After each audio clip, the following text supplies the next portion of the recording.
Hi everybody, welcome to the game room. My name is LukeTheDM, and it's my job to kill everyone. And I've been doing kind of a okay job with that so far this year. Thank you for hanging out on this lovely Thursday evening. We are here with an awesome AT crew. We've got a fun little session tonight. Gonna mix it up a little bit, try something that we haven't. I guess we've done something somewhat similar before, but we're gonna have more of a social mission tonight. It'll be interesting. Before that though, we're gonna get through announcements. Not a whole lot going on that you guys aren't aware of. I will say first and foremost, let's start with the bad news. Not that terrible of news, but not bad news. We'll get that out of the way first. It's been brought to our attention that the D&D Beyond Twitch overlay thing is being temporarily shut down. I guess D&D Beyond has having some sort of oopsie whoopsie fucky wucky. They said it'll probably be back eventually, but that just means you won't be able to see people's characters if you hover over on the left side of the screen. To my knowledge, the Beyond 20 little app thing still works. Still works. So if you've been, I don't use D&D Beyond. I'll just throw that. I fucking hate D&D Beyond. But anyway, if you've been using D&D Beyond and you want it to continue to import the rolls to Roll20 so we can see them, that's still working. That's still fine. So you can still do that. So that's okay. Just our audience won't be able to see it. Won't be able to look at your character sheets from the stream. So hopefully that's. Go ahead. Everybody who still has access to D&D Beyond through being a part of our games still has access to all the content sharing. So you still can look through PDFs of all the D&D books that are published that we own on the account, which is all of them. Yeah, that's big. That's actually really so big. That benefit is still in effect. It's just the Twitch extension is not working because they've shut it down. It looks like they're probably rebuilding it. Yeah. So maybe it'll actually update faster on stream. Who knows? I might be pushing for too much there, but we'll see. Well, hopefully it's back better than ever, but for now we'll get by without it. It'll be back better than it is now, which is not. Yeah. Meow. Other things going on in TGR land. Poor Untamed Scribe, man. She's going through school and she's a teacher, and I think she's a teacher and also going through school like online right now herself. So she's just absolutely swamped. But we do have the cricket backstory banked. When her schedule frees up a little bit, we will be having that, but it's just kind of tentatively in the future at some point. I told her not to worry about setting a specific date until she's has a better idea. So that's in the upcoming thingy pipeline words. That'll be coming up. The future. We're back. I want to just big shout out for everyone who showed up Monday to play some Project Winter. I'm personally fucking loving that shit. That's a fantastic game. If you guys haven't played it, highly recommend it. That was a really great time. Definitely one we'll be visiting again, hopefully, in the future. But this Monday, I saw a little bit of talk going on. We're kind of more going with the flow, whatever people want to play. I saw some talk of Sea of Thieves. We'll see what ends up happening, but stay tuned for Monday hangouts and games. Because it's a cool little tradition. And then the only other thing I have is I think we've got the date locked down for the Slappy one-shot. Maybe. Kind of. Maybe? Alright. For now. We're looking at the end of February for that, but okay. So since I got a maybe, I'll announce a specific date. But that'll be fun. Mr. Slappy won the one-shot DM by WeeWoo. It's gonna be a level 15 one-shot with a bunch of us. So stay tuned for that. I think that's gonna be like a long boy too. It's gonna be a long session. At least 6 hours. Oh boy. He won the one-shot. It's gonna be worth it. Damn it. Yeah. So come see some high level play there. That'll be cool. High level play, low level tactics. Yep. Just blast it. Just throw yourself at the enemy. Yep. High level play, but also low level play? Question. Yeah. All right. Other than that, I think think that's all I've got. Mr. WeeWoo, do you have anything else? I think it's... Nah. Okay, alrighty. Let's play some games. Let's play some frickin' D&D, y'all. Alrighty. RS game night when? Ooh, we could stream some D&D on Wednesday. We could do that. That'd be fun. Anyway. Going on, Casey. Alright, let's get started. I will do the intro. Our story tonight begins, as they always do, in the beautiful free city of Kadoria on a lonely peninsula to the north of the Midnight Sea. And there, on the prime central thoroughway drag known as Vandra's Alley, right where it turns right into the south onto Melora's Way, in that central town square known as Ava's Piazza, sits a beautiful 3-story mansion which now serves as the Tealeaf Adventuring Company Guild Hall. And let me tell you, folks, tonight, Kadoria is bumping. There's been all the buzz for the last few weeks, and rumors have started to spread and disperse, and all of you have, in some form or another, heard of this upcoming event, for lack of a better term, being held at Paylor's Palace Resort and Casino on Avandra's Alley. There is a charitable fundraising event where invite only, all of the highest class elite business owners, politicians, and investors in Kadoria are getting together to celebrate in a masquerade casino night ball, and money is being raised to help fund the charitable notions of the city. There's been all sorts of whispers and rumors and talks about who's getting invited, when are we getting invitations, who's going to be there, who's going to perform there, what's the money going to, all sorts of whispers like that, and the buzz has been building. We set our scene tonight in the Tealeaf Adventuring Company Guild Lounge, where Marigold and Reginald are currently talking, and you kind of, as they enter stage right, you can see Reginald's furiously scribbling at some bit of parchment with a quill and just kind of muttering under his breath, and Marigold seems to kind of like be trailing after him, just trying to gently calm him down so as to not cause a scene. As the rest of you, we'll say it's just about dinner time or so. You guys are just finishing up whatever meal of choice. And you hear Reginald kind of finish off with a scratch. Well, I know what happened last time. Of course, I would never forget that. But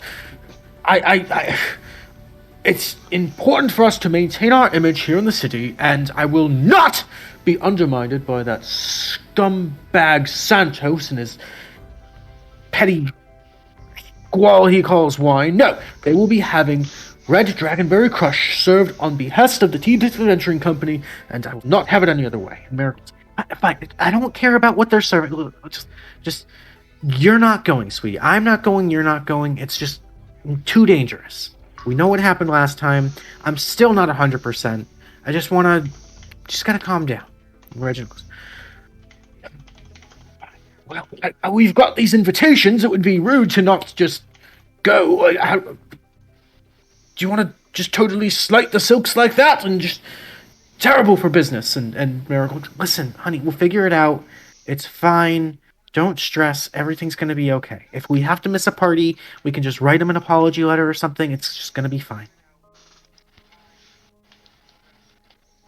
At this point, Callie would kind of just slide right in. Did somebody say something about a party? You see Marigold's face kind of drown as Reginald's kind of brightens up at the same time in this little teeter-totter motion. Reginald's, good evening, Callie. Yes, as I'm sure you've heard, there is quite the event happening at Paylor's Palace just up the street there. The Silks, the Gilded, the Vinters, all of the major guilds of Kadoria have banded together to raise funds for a very charitable cause, and being quite notable ourselves, we've managed to acquire a small amount of invites, and me and my wife here were just trying to discuss how best to distribute them, as I personally think it's important to foster future business endeavors and to maintain good hearts and faith with our biggest competitors and fellow political allies here in the city. Marigold just kind of, yep, yeah, he's not wrong, but Forge is just getting in from his AAA's Gondish religious retreat, and he hears faith and charity and kind of perks up and goes, as a man of religion, did something happen with charity? What's going on? Reginald explains it. Yes. There's a big party, and they're raising money for charity here in the city. It's a masquerade ball, I believe, at Palos Palace Casino, just up the road on Avandra's Alley. The giant, I'm sure you've passed it a dozen times if you've lived here for a while. The giant pyramid building with the giant thing on the top. Like the one that was out back earlier this summer. Yep. Yes. If I don't recall, I helped create that thing on the top. But anyway, Reggie, I was like totally saying like we kind of helped out and we kind of saved the last party that I was invited to or whatever. But I mean, you could let us go on your behalf, and if anything happens, we're like totally always prepared to take care of that shit. There's a look between Marigold and Reginald, and Marigold kind of, like a little bit of a defeated sigh. Goes, that would mean a lot to my husband and I. I'm sure everything will be just fine, but just, like you said, you're capable, and I think, as long as you keep a relatively low profile, and just, have a good time, enjoy yourselves, don't do anything too crazy, represent the Tealeaf Adventuring Company on your best behavior. I think that's, that could end up being a positive thing. And Reginald, yes, Callie, I absolutely have the utmost faith in you to represent us and our business interests to the most positive, esteemed epitome of grace and business etiquette as I could possibly imagine. Well, as somebody who also is starting up their own charitable organization, I have a lot to potentially lose here, so I promise I'll be on totally my best behavior tonight. Excellent, splendid, capital. Yes. Ownka's gonna lean over to Harper, still sitting at the table with him, and say, "What's a casino?" Harper is actually isn't where anybody can see him right now. Oh, Yeah, then sorry. I will choose Lethieth. Since we're all supposed to be eating dinner. There you go. He pauses like mid-bite, which is what I was doing, and looks over. Well, as far as I know, it's a gathering place where a lot of money is exchanged between hands of businesses. Never actually been to one myself. Could be something new. I've been trying to do new things, It definitely sounds enlightening. Yeah. And if it's for charity, I'll certainly help. I've been doing more work at the Church of Palor. At this point, Harper would jump up from a chair by the fire, stand over the back of it, and go, "Did somebody say casino?" And then, as he's leaning over the back of this chair, lose his balance, and the chair just flops to the floor. Are you quite all right?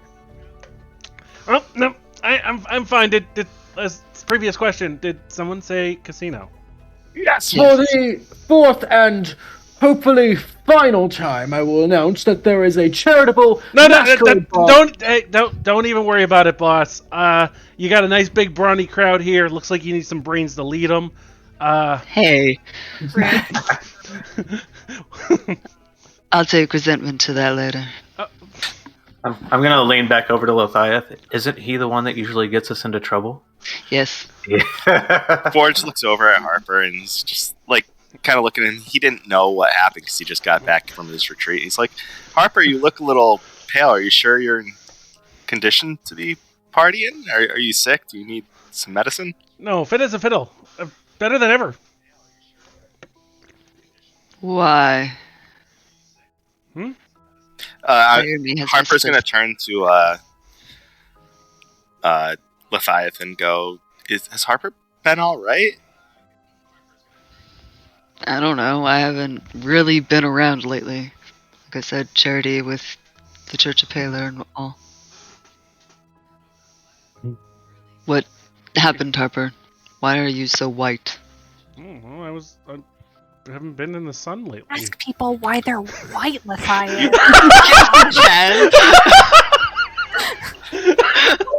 I just did, Callie. Everybody see Ownka at the table like, Best behavior tonight. Okay, well, I'm not there yet. Harper, you look Ask like people from Umoto. deathly ill. Are you sure you don't need to get tested for something? Mind your business. It is kind of. I mean, you're supposed to be brains, and if you're ill, I can't have you leading me. I am tip-top shape. None of you have to worry. You haven't I'm been bringing gonna worry. the ladies of the night into your reign, have you? I heard some of them can affect your brain. Again, mind your business. Nosy robot, did you get a... Reginald will open up a small envelope and pull out these 5, like, totally gaudy, over-the-top, like, glitter everywhere and sequins and bedazzled and bejeweled, like, they almost look like old-school movie tickets, and just, like, pass out a voucher to each of you and just kind of, like, sprinkle off a little bit of the dust after each one, kind of brush off his glove. Ellie sniffs it. Does it have a smell? I'm gonna put the sparkles on my face. It does smell like way too much like bathroom cologne. Like Smells like it's- home. Good. Yeah. And on each one is in very fine like calligraphy, like you are cordially invited on behest of the Gilded, the Silks, the Vinters, and all other notable establishments of the Free City of Kadoria to tonight's masquerade charity ball hosted at Palor's Palace by invitation only. there are some words on there that Ownka doesn't understand. It's very like blah, blah, blah, blah, blah, blah, blah, blah, very, very fluffy, eloquent language, but basically it just says, yeah, you got a ticket, you got an in, you're on the list. I'm just gonna look at everybody else and say, what do I do with this? We show it to the man at the door. There's somebody at our door right now? No, the door that we're going to arrive at. Oh, Ownka. I've forgotten how. Callie will reach into her bag and she will pull out her mask. Oh, snap! Evening. Oh! She's got one. She's got one. Why is Callie putting on a mask?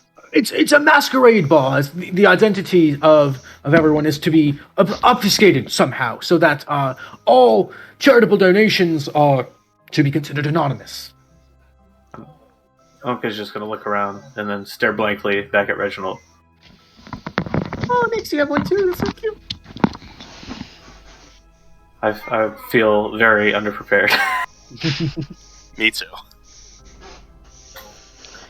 I really, if you should go up into your wardrobe, within your personal quarters here, and simply think of a costume that you'd like to wear for the evening. I've spoken with Amnesty, and he should have hopefully finished the enchantment to provide you with whatever disguise you deem necessary for the evening. Okay. It is only temporary. Know that it will only last until hopefully the end of the night, and then it will simply fade away. So do make sure you're back at a reasonable hour, and make sure that you're clothed after such a time. The enchantment will wear off. I wouldn't Sending me want on a to- Cinderella adventure? We're going Luke? to turn into a pumpkin? Okay. Also, Forge is Ownka. totally gonna ask to be turned into a human for disguise. So it's only clothing for tonight. Like it's you can get No magical masks or- disguises. No magical disguises. They're just fancy costumes for the evening. Oh yeah, Luke. Would human skin count as a skin? Oh, God. What's Luke. up, Harper? disguise self without a spell slot. Oh, Oh, Ownka there you go. Ownka is listening. That's all I got. So, yeah. I'm just making myself okay. more handsome. Uh, It's not. that- It's very difficult for Harper. That's a high level spell, yeah. So yeah, basically Ownka, you can go into your room and for the fun of tonight, you can pick out any sort of costume or masquerade costume for the night. It's just gonna last for tonight. Oh, okay. Yeah. I wish that worked in real life. Yeah, right. Yeah, me too. Callie will take off the bangle on her right forearm and just toss it over to Harper. Wear this for tonight. That's the bestie bangle. That's Yep. the best bangle. All right, Callie's artifact. Nice. Very cool. And you guys I saw you guys talking about the specifics. Oh, I know. of- Yep. Okay, cool. Yep. Excellent. All right. So, I will say, just as the mission has been introduced, the first good bit of this is going to be social roleplay mission. That being said, the amount of experience and money earned from this mission will be based off of the quality or how in-depth the role-playing gets for tonight. So I just want you guys to keep that in mind as just as an incentive, to try to interact and engage with the story, as much as possible and all that fun stuff. And then, not that you guys don't normally, it's just an extra little, we're gonna try a social mission. You guys have this time to prepare, and whoever would like to go for, could buy any supplies you want, like the greater healing potion and whatnot. Whoever would like to go first, whoever feels ready, I'd like you to describe your character's appearance for the evening.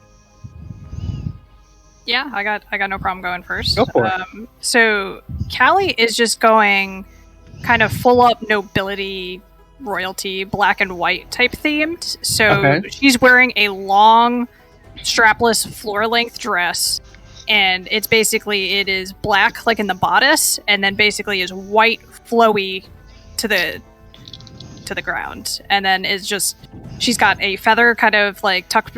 She normally has the feather earring, but she just has kind of like a feather tucked behind her ear, and just kind of a little bit like jewelry, just decked out in fucking jewelry, hands, rings. Nice. Yeah. Very nice. Alrighty, who would... Oh, go ahead, Harper. Harper, taking inspiration from the beautiful gift from Nirendal, is full sea captain's regalia, but golden epaulets with the tassels, bright blue coat. He went from his more because with the disguise self, he's more of a grizzled handsome as opposed to bit of a dandy that he is normally. Knee high, not that they're very high on him, knee high buckled boots that are shined mirror finish. He looks like a sea captain from a cartoon, and it's very shiny.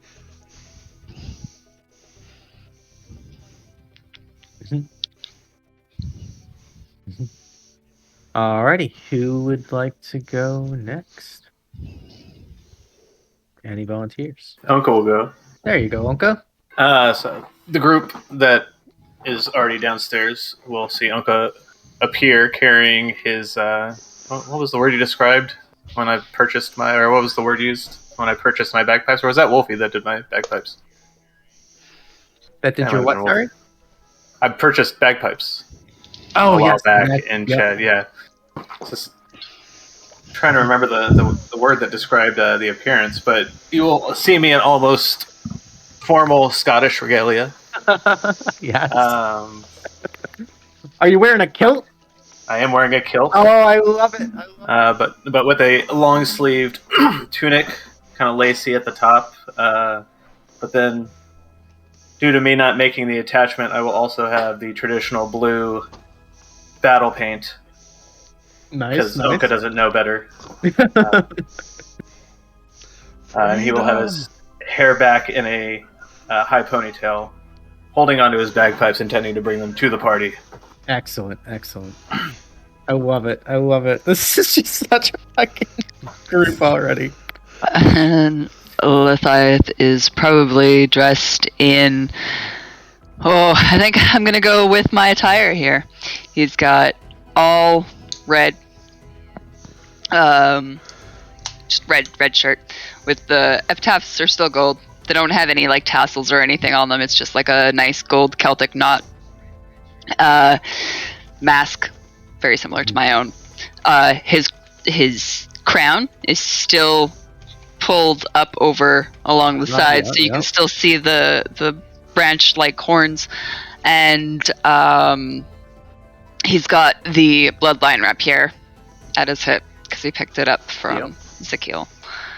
I don't know what happens when I officially tune to it. I haven't read that or whatever. So if you want to send me that, that's great. Sure. But he's got that with him. He's also got the captain's cutlass, which was the last thing that Brenna had bought him. Okay. And he is otherwise wearing his general like pants that he's normally found in when he's in his full regalia. His hair is braided back and held over his shoulder. I love it. He makes his way down and just stands silently waiting for the others to come. And then, so Forge comes down. He's wearing a black 3/4 mask. And for some reason, he decided to put on a wig. He thinks that he's going to look more human wearing the mask, but it's very much obvious, especially with that deception roll, that he is very much a robot. But on his back, he has a flowing black cape, the same color as the mask that's covering his shield. And he's using the quarterstaff, the insect one, as a like walking stick. That way he has his weapons available if needed, but other than that, he's wearing pretty plain like attire other than the mask and the cape and the wig. Beautiful. All right. So you guys all dress up, gather around with your costumes and tickets in place. It's about 7:30, 7:45 in the evening at this point. It's getting late, but, you know, fashionably late is always the way to be. So, with that being said, unless there's any other preparation anyone would like to do, you guys can make your way down the street to the party.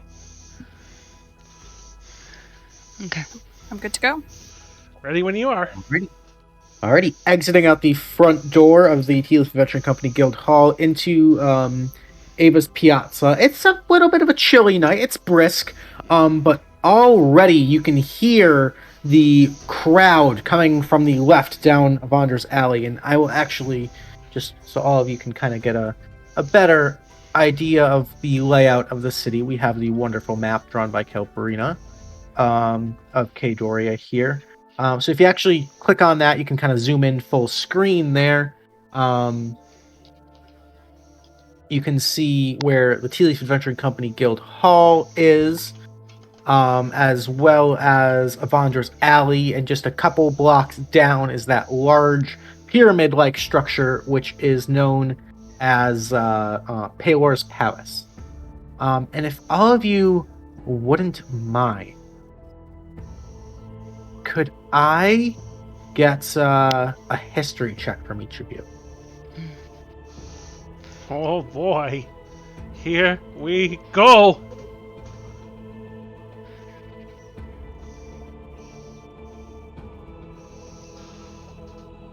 Alrighty, so Lethieth, actually, being probably the most, one of the more socially savvy of the group, or at least, you know, recognizing notable landmarks. Coming from Dios, you would kind of take note of, you know, these as structures of significance. You would know, actually anyone who rolled over a 10 would know this, but Lethieth got the highest roll, so I'll tell them specifically. You would know that there are actually 3 casinos in Kadoria, all of which are on Avandra's Alley, kind of right across the street from each other, believe it or not. So it is a rather crowded and busy bit of the city, sort of the center of the nightlife, if you will. Small bars, taverns, restaurants, and shops kind of nestled in and tucked in between these 3 casinos. The one you're heading to is the largest and most elegant of all of them. It is Paylor's Palace. This was originally owned and operated by one of the major guilds known as the Gilded. And the Gilded got their claim to fame by being money lenders and money changers within Cadoria. So back before currency was standardized and you had all these different trades between Dios and Lexigrad and Zarus, the Gilded... Yeah. The Gilded were ones that would exchange currency for a small, percentage, and they sort of made a killing as Cadoria was founded, and became sort of this central hub of trade. That's kind of how they got their claim to fame. The other casinos would be across the street, sort of the shittiest or most sketchy casino of Cadoria is known as the Hangman's Noose. That was originally founded by a company known as the Black Oak Company, which no longer is in operation. But that's sort of the more sleazy / only the truly desperate would go to the Hangman's Noose. Sorry, let me confirm. I'm pulling up my notes real quick. Hangman's Gallows. I apologize. Hangman's Gallows. So originally founded by the Black Oak Company.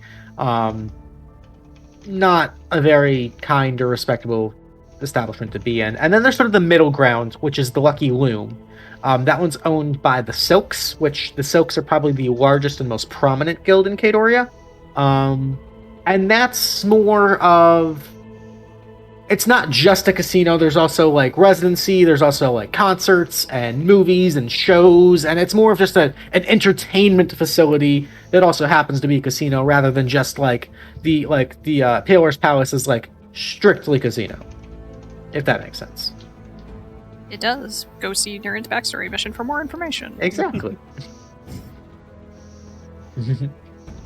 Alrighty. So as you guys make your way up Avandra's Alley, already the streets are jam-packed. This is like Times Square New Year's Eve style. Like, it's a struggle to weave your way through the crowd, and you can see there are light shows and fireworks kind of going off further up the street, and all the oohs and ahs of the crowd, and just the roar of the conversation of just hundreds and hundreds of people crammed in like sardines. The 5 of you kind of have to stick together and try to your way up. Forge! Ownka! Help! I'm getting trampled! I've got you. I'll reach down and grab. Ownka is going to attempt to play it like a war march on his bagpipes. All right. Make a performance check, Ownka. In the meantime, can me and Lethieth both grab Harper on each arm and lift him Yeah. up? Like fucking parents. I love it. Yeah. So as you grab onto the tiny little halfling, Ownka, you let out this rather triumphant and ferocious just dirge of a battle song with your bagpipes, and immediately the crowd kind of naturally turns and all looks at you right as Harper gets lifted, and there's almost this slight parting of the Red Sea that allows you guys to make a little bit of way down the street, and as you guys make your way closer and closer to Paylor's Palace, you can see just all sorts of magical bright lights and fireworks and skywriting shows going on, all sort of these beautiful arcane mirages and illusions. You can hear sort of faint muffled music, obviously coming from within the structure, but kind of just the bass is really kind of just pumping through, but you can't quite make out more than that. And already you can see there is a massive line extending up from the large marble staircase up leading to the entrance to the building, down and kind of wrapping around and just going and winding down, kind of splitting off in both directions in Avandra's Alley. And there's a good number of people in line in either direction already, all kind of standing there, kind of bundled up. Everyone in costume, it appears, masks, kind of over the eyes and obscuring the face, kind of waiting in anticipation, kind of stretching and peeking and looking impatiently, some of them tapping their feet, some of them, playing small little games, performing little magic tricks on the side. just to stay entertained. And the vendors of Kadoria have absolutely flocked this scene, taking advantage of the large gathering of people. Small little carts and market stalls selling all sorts of useless bullshit, tiny little magical charms and lollipops and candy and kebabs, and you see a few shadier individuals attempting to sell tickets to get into the event. Kind of on the down low. If people don't have their invitations, it seems that you can scalp them here right at the door for who knows how much. What are we doing? Like, we could just... Anybody got any idea? Like, we could just sell these tickets. Wait, that wasn't money? Forge is gonna nudge Harper with his elbow and just be like, "We're here to represent the TAC, not make a quick buck." Who the hell are you?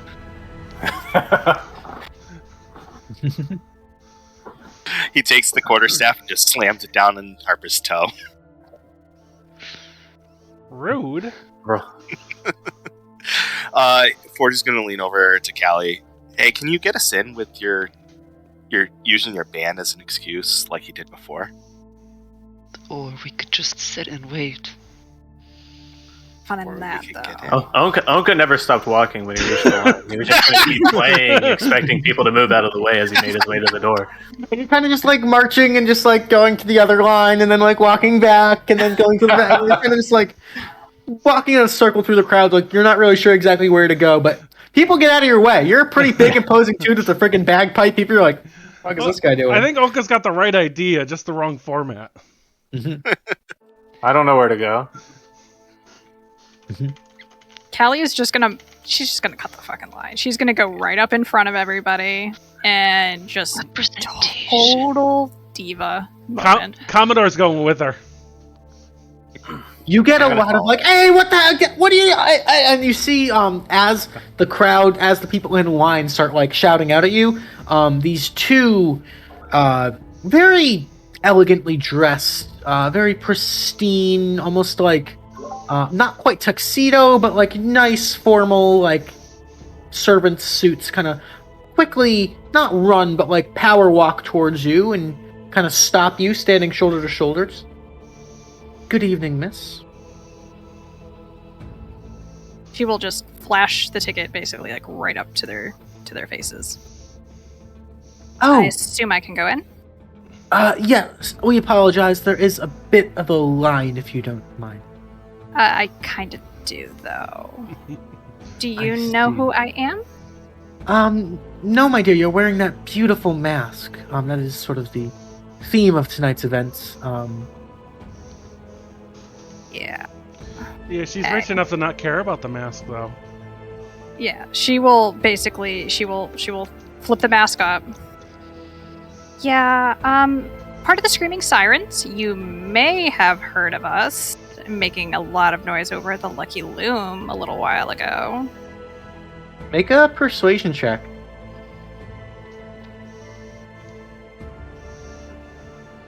Oh, it's performance. Wrong one. Same thing. Oh, Oh, damn. All right.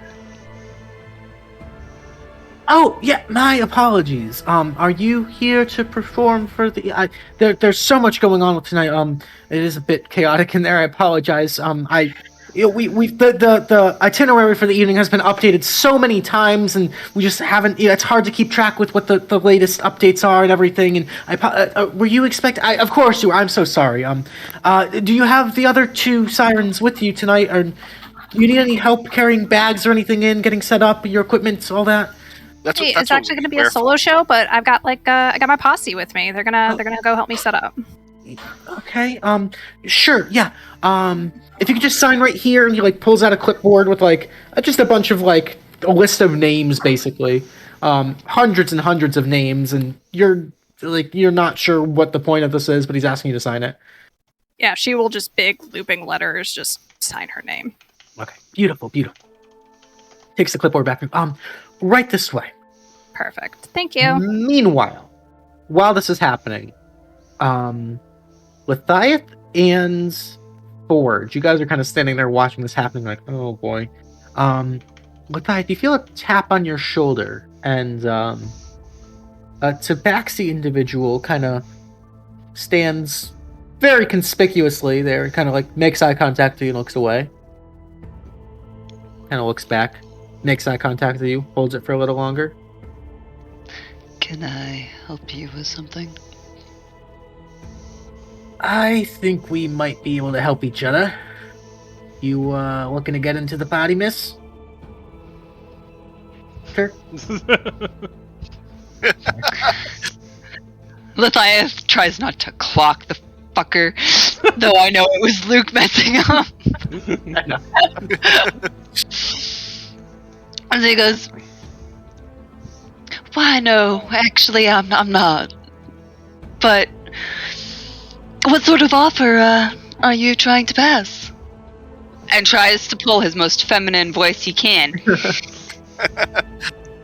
Well, you see, apparently, I've been told, I haven't been into the place yet, but I hear, when you goes in through the door, there's, servants and worker bees and whatever there.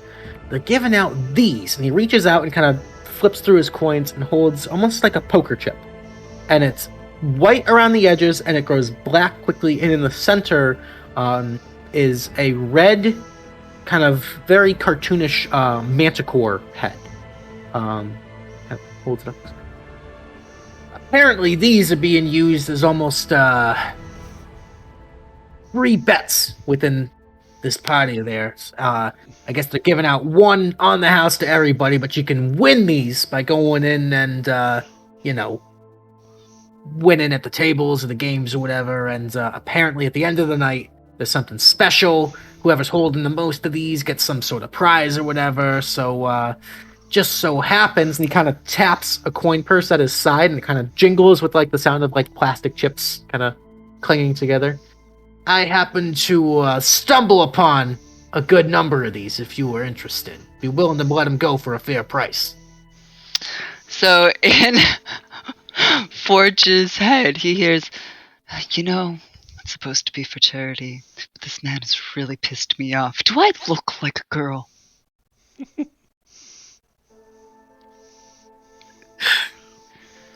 Forge, is Forge able to reply to you? Like, Yeah. I mean, you have a really good disguise on. Thanks. And then Harper, in your head, you hear, "Hey, the coin purse on this man's hip has apparently something that's going to give you a lot of coins that gives you like a prize at the end of the night. You think you could swipe it from him? I'm a little bitter." Distract him. And then I'm going to turn on the other telepathy. Wow, that sounds like you've been hustling rather hard there, sir. And Oh, you know it. bats his lashes.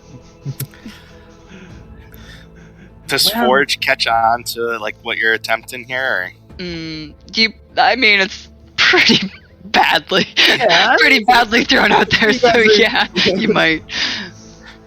And this guy's following hook, line, and sinker, and he's like, "Oh, yeah, it's been a good night. We've been doing all right here, but, just trying to help out some people trying to get into the party, give them a little bit of an edge, Hopefully you help me, I help you, good things come around, karma and all that. You're a believer, right? Of course you're a believer. Of course. You wouldn't be here in the free city if you didn't believe good things happen to good people, all right? Come on." Most certainly, and people like you willing to spread the good fortune are the best.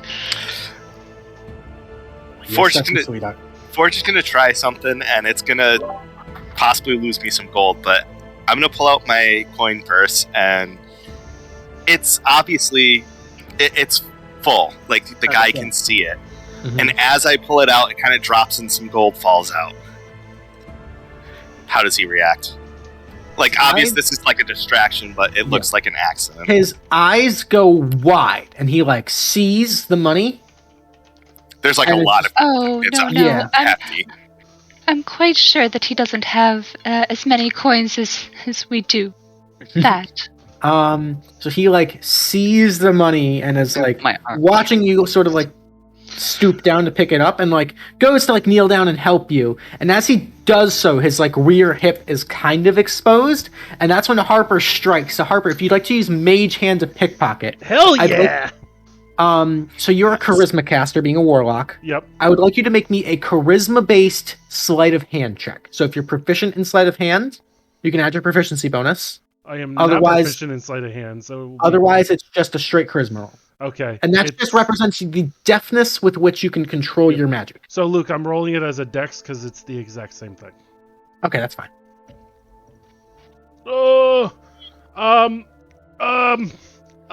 Is it failing? So technically, because of the way your talisman is worded, you have to know that it's a failure in order to use that ability? Yep. Okay, so this would technically be a failure, so I will let you add the 1d4. Okay. That's clunky for DMs. I don't really like that. Yeah. 13 total. 13 total. It's interesting what happens. You manage to pickpocket and like untie the drawstring, and the coin purse kind of falls into the mage hand right as he makes a swipe, as he's like helping you pick up coins, grabs a handful of gold and just turns around and takes off running. Right. So basically, he's pickpocketing you as you're pickpocketing him. I fully expected that. Yeah, he's just taking off running into the crowd, like shoving people out of the way, and like, hey, watch it, and just gone. What do you want me to roll to see how much I lose? Roll me 1d50. Lethieth is gonna just like take off his mask. Ownka is gonna saunter up as the tune from the bagpipes turns a little bit romantic, and as he's taking a breath, he's gonna say, "Lethieth, is your romantic friend coming back?" I hope not. What were you gonna say, Lethieth? Sorry about that. Lethieth just takes off his mask. Okay, like I can't. So if this guy looks back, the girl that he was talking to is gone. I love it. All right, so Forge, you do have 28 gold taken from you, but Harper, you have this coin purse full of these small little poker chips, if you will. Okay, I'm gonna hold on to these. Okay, inside there are 10 poker chips. Noted. Alrighty. Commodore Kazrabanov would like to go inside with the Lady Azura. Let's go! Come on! While all this is happening, at this point, Callie has kind of turned to gather you all with the two attendants in tail as all of this is happening, and you kind of see the tail end of this whole debacle happening, and like the guy just like take off running and all that, and the servant kind of goes, "This is your posse, as you called them." Yeah, I couldn't get the girls, so they're kind of the backup crew. What can you do? Short notice and all that, with all the schedule changes. The show must go on, of course. Exactly. Well, right this way. And he kind of like looks, and you kind of like hear some like, "Hey, what the fuck?" kind of like from the crowd, just like people like being salty that you guys are getting in ahead of the line. But you blow them all off, and the five of you kind of corral around the two attendants and start making your way up the stairs, past the crowd, into Payor's palace. Harper would like to turn back to the crowd as he goes in and go, "Shut your peasant holes!" and just walk in. Alrighty.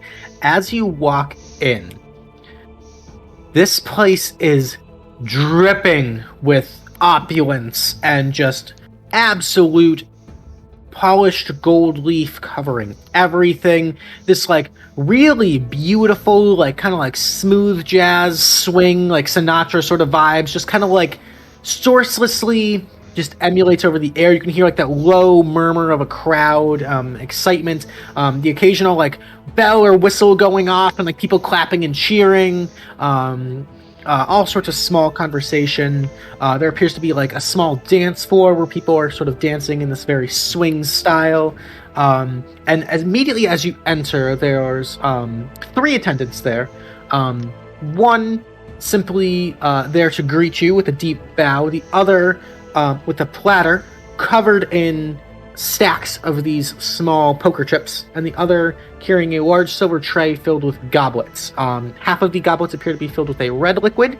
The other half appear to be filled with a sort of like clear, almost yellow liquid. And the attendant will greet you and welcome you to the Masquerade charity event. And as part of the event, each of you will be given one of these free chips on the house that can be used as for any one free bet at any game of your choice, or to purchase any alcoholic beverage of your choice. And all of the a percentage of all the pots for this evening from all the games will be collected and distributed. A grand total will be collected and distributed to the charitable events of the city after the party. Can we compare out of sight from this guy the chips to see if they look close enough, or if they're maybe stolen or fake? Sure. Make an investigation check for me.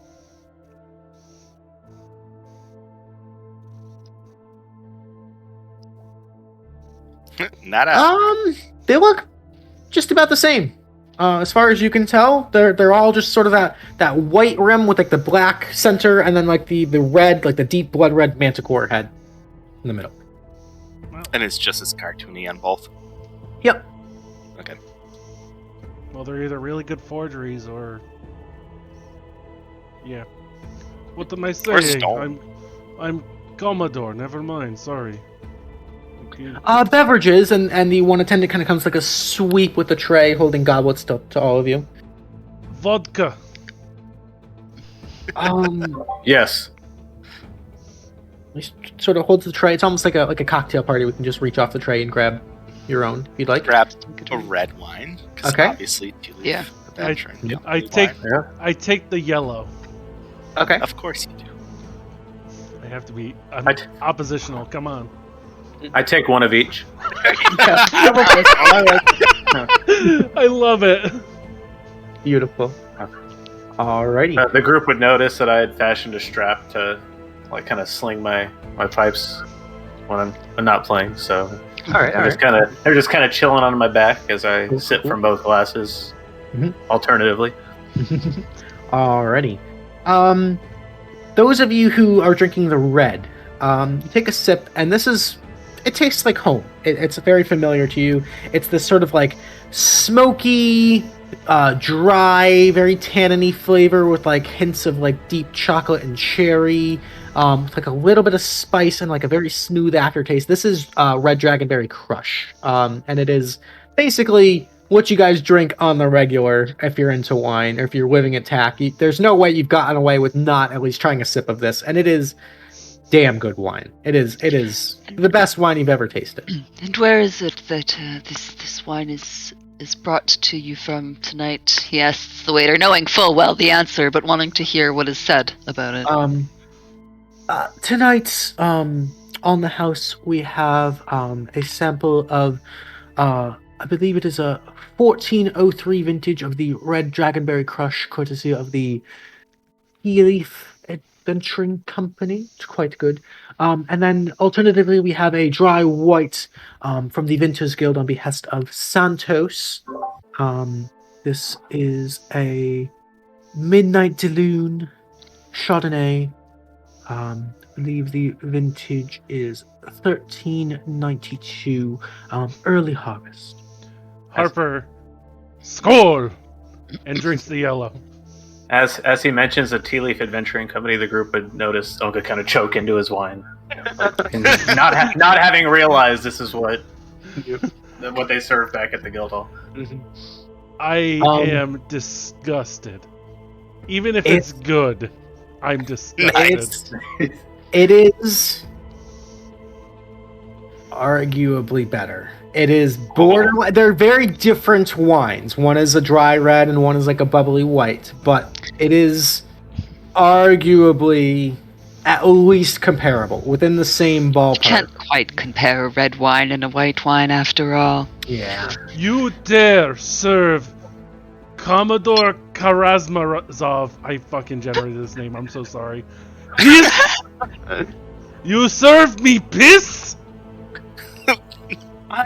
The attendant kind of like, I'm terribly sorry. Would you prefer a different one? I will take the red. Terribly sorry, good sir, and just kind of like It's all right. scurries off, like avoiding. It's okay. You did not make the wine.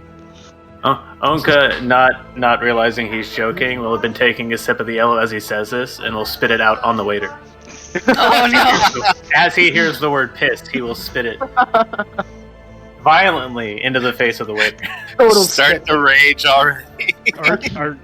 Everybody, arguably, the Chardonnay is more my palate, but loyalties and whatnot. Also, in my head, Callie, where'd you go?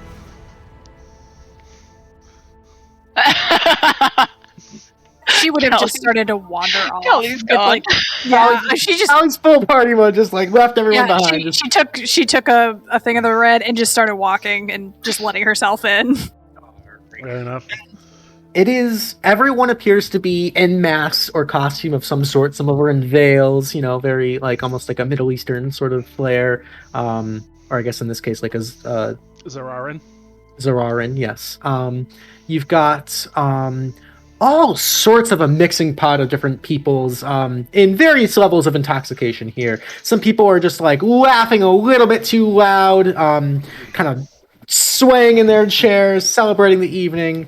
There is a small... Callie, you actually managed to find what's interesting, the source of the music, which is peculiar because it sounds like a full big band in here, and it's very like the closer you get to the center of the dance floor, the louder it gets, and it's this very like there's this magical enchantment where like you're able to have conversations with people close by you, but like if you're not actively talking, it's like this very fanfare, loud dance music getting you into the groove. But there's one individual kind of sitting at a grand piano, and he's actively playing on the piano, but the sound of the piano is just exploding into the room, and it sounds like a full big band. Kind of neat. You weave your way through the crowd, and there are tables, there are bars, there's like a giant wheel, which people seem to be spinning and cheering excitedly as it lands, and there's like these like arcane buzzers and lights flashing, jackpot winnings and stuff. Bells and alarms going off all over the place. It's a very, very active, excited atmosphere in here. Servants and attendants walking around with hors d'oeuvres and the like. It is absolutely bustling in here. You can see there's like a small off to the side, appears to be a smoke room, where people are partaking in various tobacco-related products, and also appears to be doubling as a billiards room, which you guys would see and actually recognize as an invention founded by a member of the Tealeaf Adventuring Company, is now taken off and becoming a fad. Nice. I believe pool tables were invented canonically by Lee, by Wasted Frames. Wasted Frames did bring billiards into the hall. Yes, they did. Yeah. Oh my god, that's awesome. Shout out to them. It's a fad now. It's a thing. All right. Of course, Paler's Palace would bring in a billiards table after one of their patrons visited the Tealeaf Adventuring Guild Hall. That would be totally, yeah. Lethieth is probably looking around for, like, a dance floor. So I would say Callie probably headed closest to the dance floor. You're kind of just like right behind Callie. Kind of, again, it's a little crowded in here, not quite as crowded as outside. It seems like they're doing a pretty decent job of kind of maintaining the head count in here. But as you make your way, Callie, an individual taps you on the shoulder. Turn around. Can I help you? Rather tall, broad-shouldered individual, apparently wearing a mask, very Witcher 3, almost like a wolf's mask, but it's orange to look like a fox, like very Geralt of Rivia, obscuring the face, but you can see sort of the pointed ears gives you, and like the jawline, chiseled, but just a little bit of scrubble, Scrubble, stubble. Scruff and stubble, scrubble. Like the slightly pointed ears gives sort of a half-elven lineage to this individual. Dressed very nicely, but plainly, sort of just like a simple black tunic. He looks sharp, but not drawing attention to himself. Hello, miss. You look a little lost here. Can I have a dance with you? Let's see how one dance will hurt. Sure. And offers his hand. She'll accept. Alright, and takes you on a little spin. It's a relatively mellow song, nothing too crazy, and it's a modest dance. He's not bad. He's leading, but he's not trying to show off or anything. Mostly you gather just trying to get a one-on-one conversation with you. And throughout the dance, we'll periodically ask you a few questions. So I've not seen you and your compatriots here in town before. Who'd you come with? You're representing the Tealeaf Adventuring Company? Oh, new kids on the block, right. Now it's all making sense. Add a bunch of hits. Chinese food makes me sick. But do you think it's fly?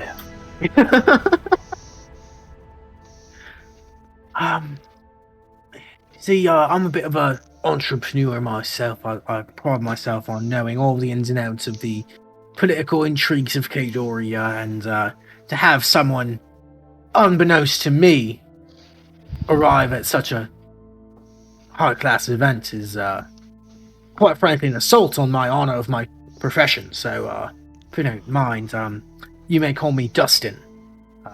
And if you have any questions regarding the goings-on of the upper crust of Kadoria, I'd be happy to be your man. What a proposition.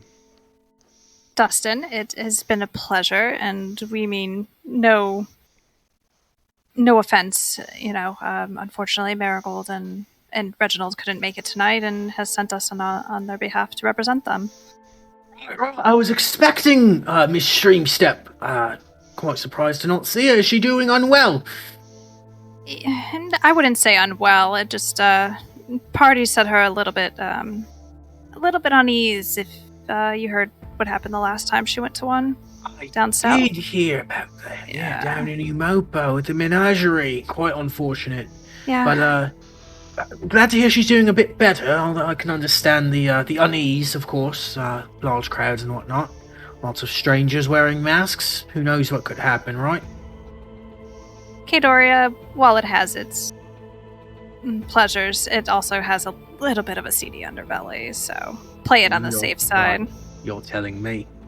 And he kind of like, as part of the dance, kind of like spins you and pulls you in and kind of like has you behind the small of the back, so you guys are kind of like at level, and he points across the room. You see that lovely redhead there sitting on the bench? Little bit too much to drink. And he kind of points, and there's a very clearly intoxicated woman. Yeah? Who might she be? That idea would be Miss Claire, working for the Silks. And you see that gentleman sitting down at the other side there. Sort of salt and pepper beard sitting there. Looks like he's got a good hand at the moment. Sitting at the other end of the bar, kind of holding a pair of cards close to his chest. Mm-hmm. And kind of like keeps like occasionally looking down, looking back up, looking back down, looking back up. It matches the description exactly of what he's pointing to. That right there is Miss Claire's little, suppose you could call him, side hustle. And her husband, the dwarven gentleman to the right, is very clearly keen on the situation. However, Mr. Tucker over there has quite a bounty placed on Claire's little cuckold husband there, should the word get out. So, unfortunately, that's just the way of business here in Kadoria. All sorts of little secret skeletons in their closets and whatnot, but, as they say, nothing in the free city is actually free.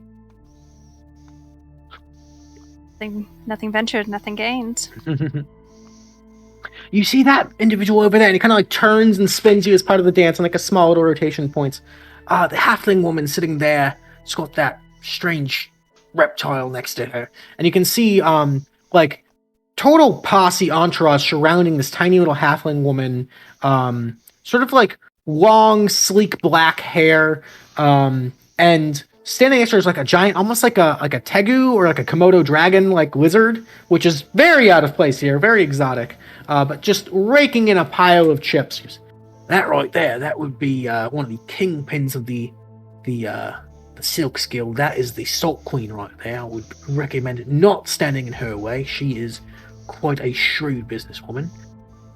Seems like she has very exotic tastes, too. Yes. Between you and I, she's quite responsible for the elimination of several competitive business owners. And when I say elimination, I mean permanent elimination. Bankruptcy sucks. Managed to acquire through legitimate and otherwise means most of the food possession, distribution, and sales here within the Free City. Seems like a very powerful woman, not to get quite. on her bad side. Quite well. And as the song ends and like everyone kind of does like a gentle clap, she goes, well, I would not want to delay you any further, but if you do have any questions, please don't hesitate to ask. It's been a pleasure, Dustin. Thank you. And he kind of gently kisses the back of your hand, lets go, and kind of just like walks off into the crowd and kind of blends in a little bit. Meanwhile, what are the rest of you guys doing? To the billiards lounge. Yeah, same. All right. I imagine since that's the game that was created at the TAC that we would be a little better than the rest, right? Yeah. Yeah, sure. All right. Ownka and Lethieth, what are you guys doing? Well, I'm going to try to give you guys each some time. I will have replaced my yellow cup with a second red cup, so I'm double fisting Red Dragonberry Crush. There you go. And as I watch everybody else wander off, I'm just going to kind of look at Lethieth and shrug and just stand there because I don't know what to do. I think right now, Ownka, our goal is to have fun. And he kind of slowly goes, I haven't done that in a while. Okay, we are going to drink this wine. And he's been holding it like the stem resting in between his fingers so that he's like holding the bottom of the cup. Mm-hmm. Yeah. Like that as he's been sipping on it. So he drains it, sets it back down, draws his hand away, and goes, let's go see if there are any ladies wanting to dance, shall we? Unka's going to throw back one of the cups, set it down, and smile as he follows Lethieth with the other cup. All right. Cool. All right. You guys rather quickly managed to find dance partners and dance for a few songs. And the music is outstanding. Like the tempo and sort of that like keeping the energy up and then like slowly waning into like slower, softer dances as the physical exertion of dancing kind of takes in. Gives you a little time to like unwind or gracefully exit the dance floor as the tone doesn't quite match the vibes you were hoping for.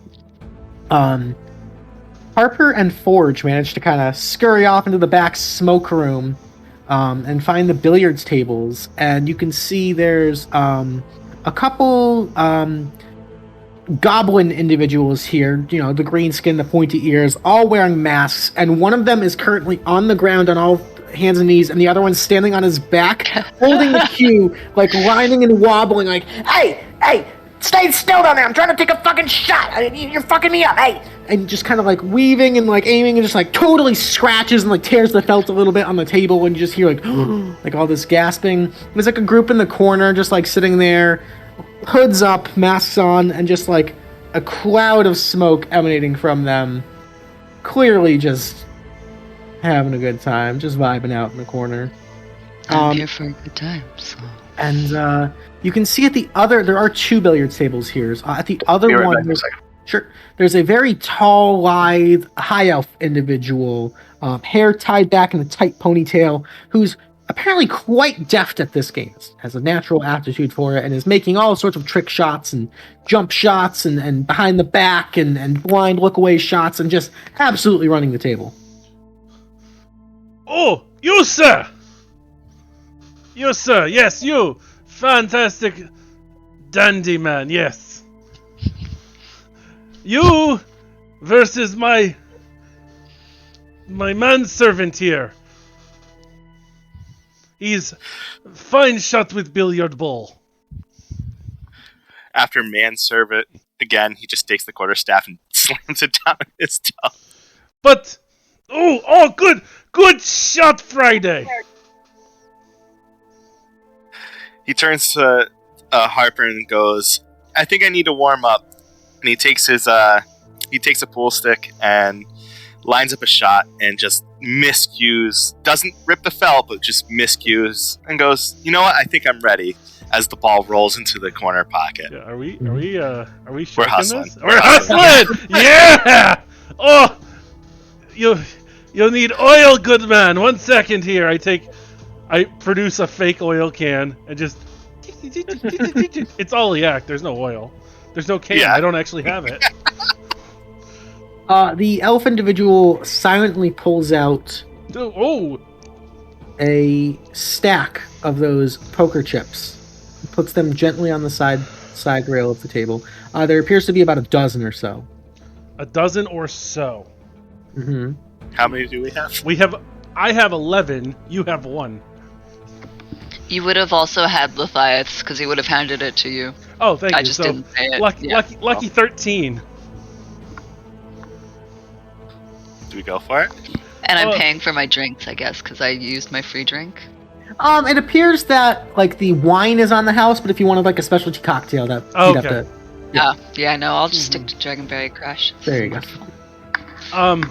I produced a stack of 13. Thank you, Lethieth.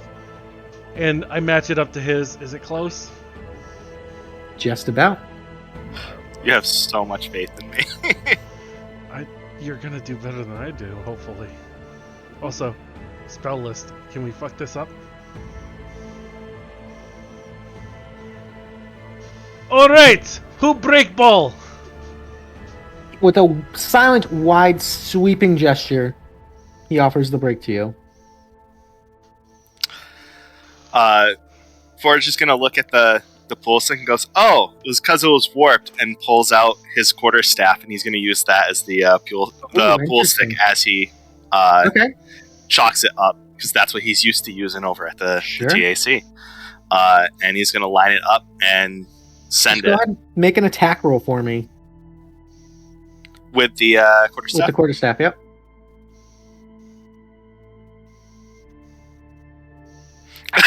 Oh!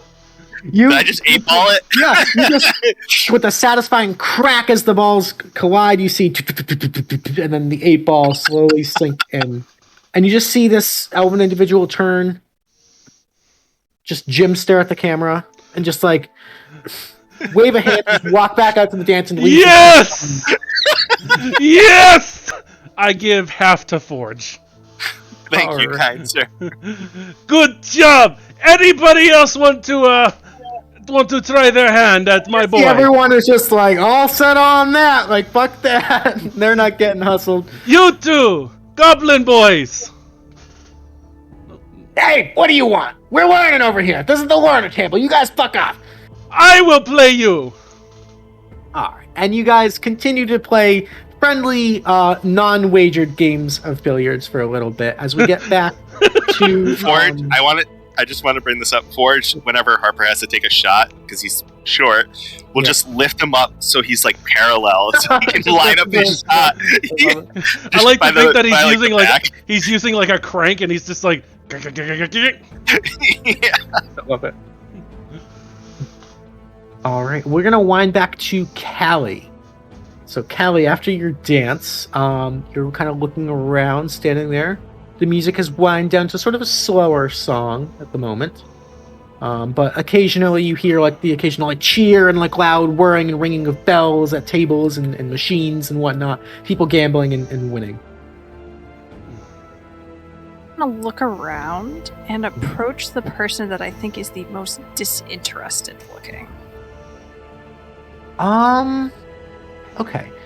There are a number of servants kind of walking around that are just, doing their jobs. But if you're looking for like a patron or a guest here, patron, yeah. You would see a rather short and elderly gnomish individual kind of sitting at a bar stool, apparently alone, and just has this like little martini glass that's like the size of his head because he's so small, and just kind of like holding it close to the chest and just like taking little sips and just mask on, but the eyes kind of like wide and curious and like a little bit afraid and just kind of like trying to remain unseen. Bar stool open next to him? Yeah, he's kind of intentionally distanced himself from a little bit, just so he can like, avoid conversation. He seems very introverted by nature. Callie will go and walk over and kind of clear her throat. Excuse me, the seat taken? Oh, sorry, apologies. No, I believe that's open. Go ahead. Thank you. Was just very curious. It seems like this isn't exactly your type of party, and yeah, you'd have that right. My apologies. I'm just here on business affairs. Just representing the, doing my job. He kind of like checks this small little contraption wristwatch. And it's got like all sorts of like wires and like, like little bits of springs hanging out of it. Very like steampunk-esque wristwatch. He kind of taps it and like a poof of smoke comes out of it. Oh dear, have to adjust that. Sorry. You were saying? Just wanted to introduce myself. It seemed just very interesting that you don't seem to be enjoying the festivities. My name is Calliope Azaru, and I'm here on behalf of the Tealeaf Adventuring Company tonight. The Tealeaf Adventuring Company, how wonderful. I'm actually here with the Alchemists and Artificers Association of Kadoria branch, and we're just trying to, and he's like intentionally like focusing on the watch and avoiding eye contact because he just seems very meek and timid.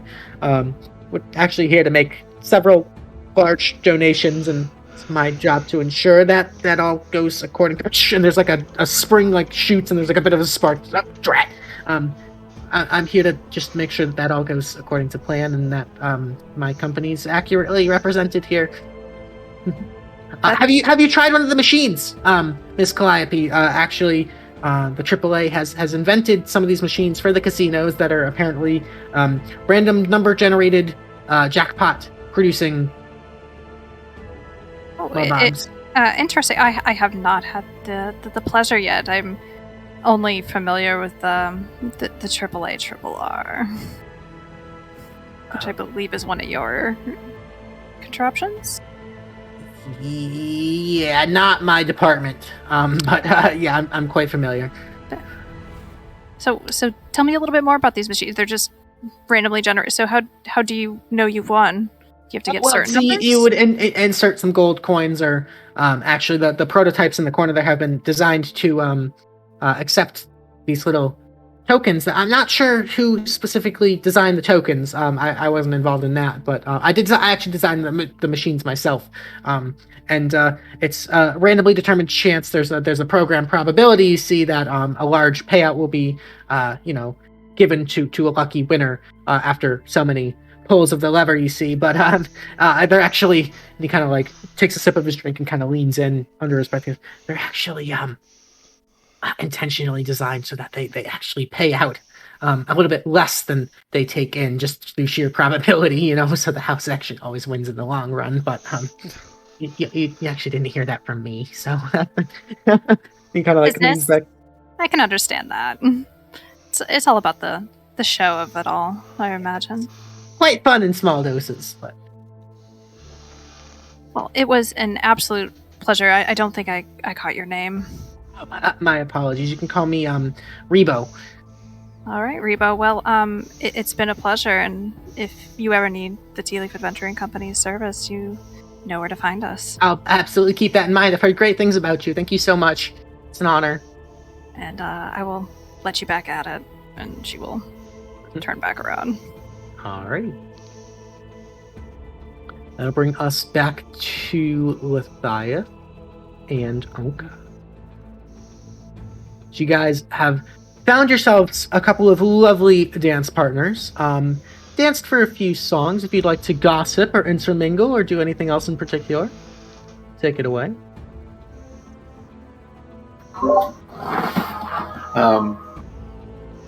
Ownka is going to have kind of gotten spun away from his friend through the dancing. Is kind of going to be looking around to see if he can see anyone he knows, because he's not quite sure what he's supposed to do.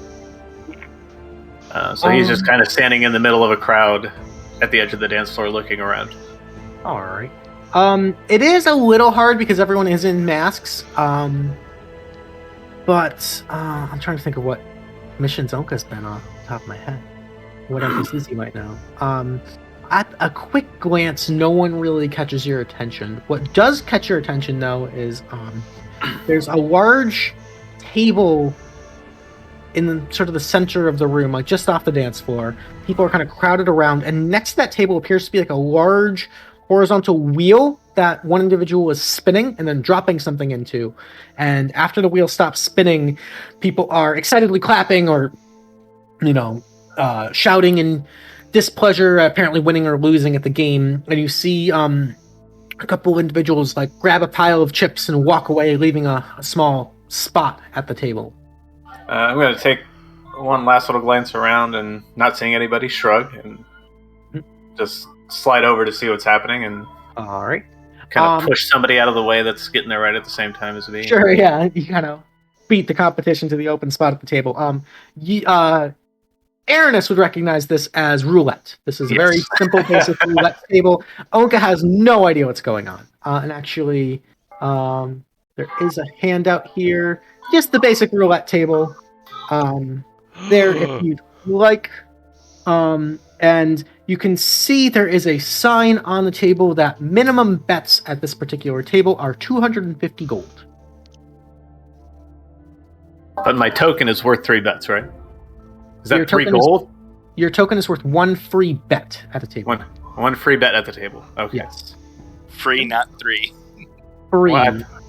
Like, why did I think I heard? Why did I? No, yeah, free. I get. I felt like the guy outside tried to sell somebody on them being triple in value or something. It was the bagpipes that messed up your perception of that. So I'm just gonna watch, I guess, for the first. I guess they're called spins. Sure. To kind of see what everybody else that is playing does. Holding on to my 1 token and not sure what to do with it. All right. You see the vast majority of people are playing specific number shots. A couple individuals are just playing red and black. And then there's like a couple of like older individuals. There's like one Aarakocra individual that's like almost vulture-like face, kind of like hunched shoulders, that has a very peculiar betting style, but like is confident enough that you kind of like trust him and seems like you see like he seems like he knows what he's doing, but you're like, I'm not following it, buddy. Like, but yeah. He seems to have a lot of chips, so it's like, oh, well, he must be doing okay. He must know something I don't. And in the spin that I watch, what number comes up? The first spin you see is a 4. And then I watch the croupiers, obviously pull everything else and then pay out. Okay. And then, the table's cleared again. People start leaning in, putting chips down, putting gold down. After a moment, the dealer will one hand over the table, signaling end of bets. The ball slowly stops sitting, and the second one you watch is a 23. So after they clear the table again, as people start putting chips out, I'm going to meekly put my chip on the number 13. 13. Okay. One single chip on the lucky number 13 black. And the wheel spins. I would like you to roll me 1d38, if you will.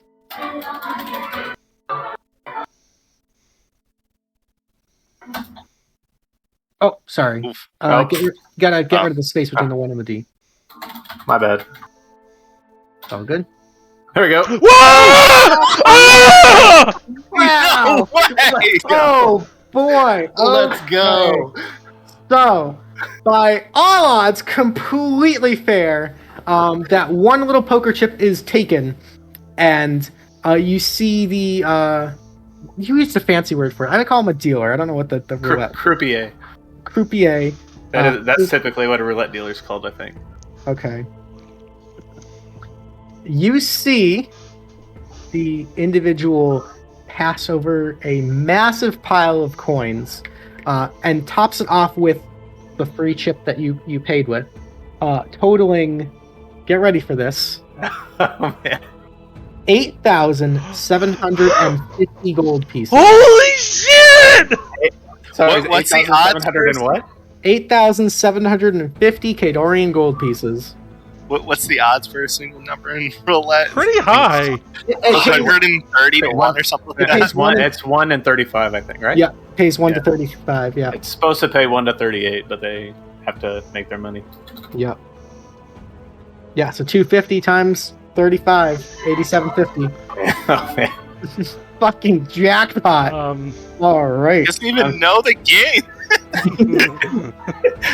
Hot damn. He just I'm- places the chip down randomly and he comes back with. That's how you do it. And then you just fucking walk away. That's how you do it. So I'm gonna look down at the pile and look back at the dealer, or croupier, whatever we want to call it. Sure. I mean, that's for me. Can I share some with you? Is that allowed? I don't see why not. I mean, people don't normally do that, but a tip is usually customary, but So I'm gonna. What were they stacked in? I guess, or is it just a pile of coins? it's he would actually give you the actual currency. Okay. Yeah. So I'm gonna take 250, like a whole bet, and Okay. and give it to him. Oh, So thanks to you for your 250. patience. Okay. So that'll just give you an even 8,500. Yes. Okay. Figure out how to type using a number pad. Sure. Alrighty. And you see like a couple people like eyeballing you and just kind of like checking you out, seeing that massive stack of cash you've got there going on. Is this paper currency or is it coins? It's actually coins. Okay, So cool. actually you'd be given platinum as it's probably a bit easier to carry. So That'd be that would be- 85. 875 or 850 platinum. All right, 1 second. Yeah, which is still like a So it's decent. equivalent. Yeah, it's equivalent. Yeah, but it's a little easier to carry rather than like a chest full of fucking money. See, I would have thrown 25 of the platinum Okay, yeah. back, and then just kind of look around the table, and Mhm. I guess shove the rest of the coins into a pocket on my kilt and walk away. All right. It has pockets? Fuck yeah, it Why does. wouldn't kilts definitely have pockets, man? Fucking 13. Wow. Fucking It's hell. amazing. And I'm just gonna walk away. If any of the group can see me walking away, they'll just see that my eyes are just like, Yeah, you heard like a Oh my large God. like, cheer of like the crowd around you, and like Ownka's just like walking away, happy as a fucking clam, away from the roulette table. All of you guys would hear and see that. You, what you do? would I have heard that? Or Yeah. Yeah, Harper Yeah. knows what that sound means. I'm going to look around, and obviously Harper is shorter than most of the crowd, so I'm gonna hear the voice that I heard him using earlier, but I'm gonna have Takes trouble. a little bit. Yeah. You Yeah, see the hat. I'm gonna just start moving toward where I heard the voice from, and eventually see the hat. What you do? Um, Down here! I see you. I see you. I'm gonna slowly guide him to a corner and pull a handful of the platinum out of my pocket.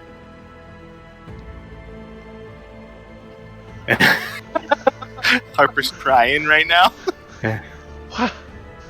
What? What? How? What did you do? There was a table with a wheel and a number, and I put my one chip and I pull out the plastic. It's plastic, right? Something. They're like ceramic almost. So I'm gonna pull out the ceramic chip. I'll put this on the number 13, and the ball landed in the 13, and he gave me all of You hit on coins. roulette? Is that what that's called? I don't know. It was at a table. Yeah, that's what that's called. Oh, yeah. That's... Oh my god.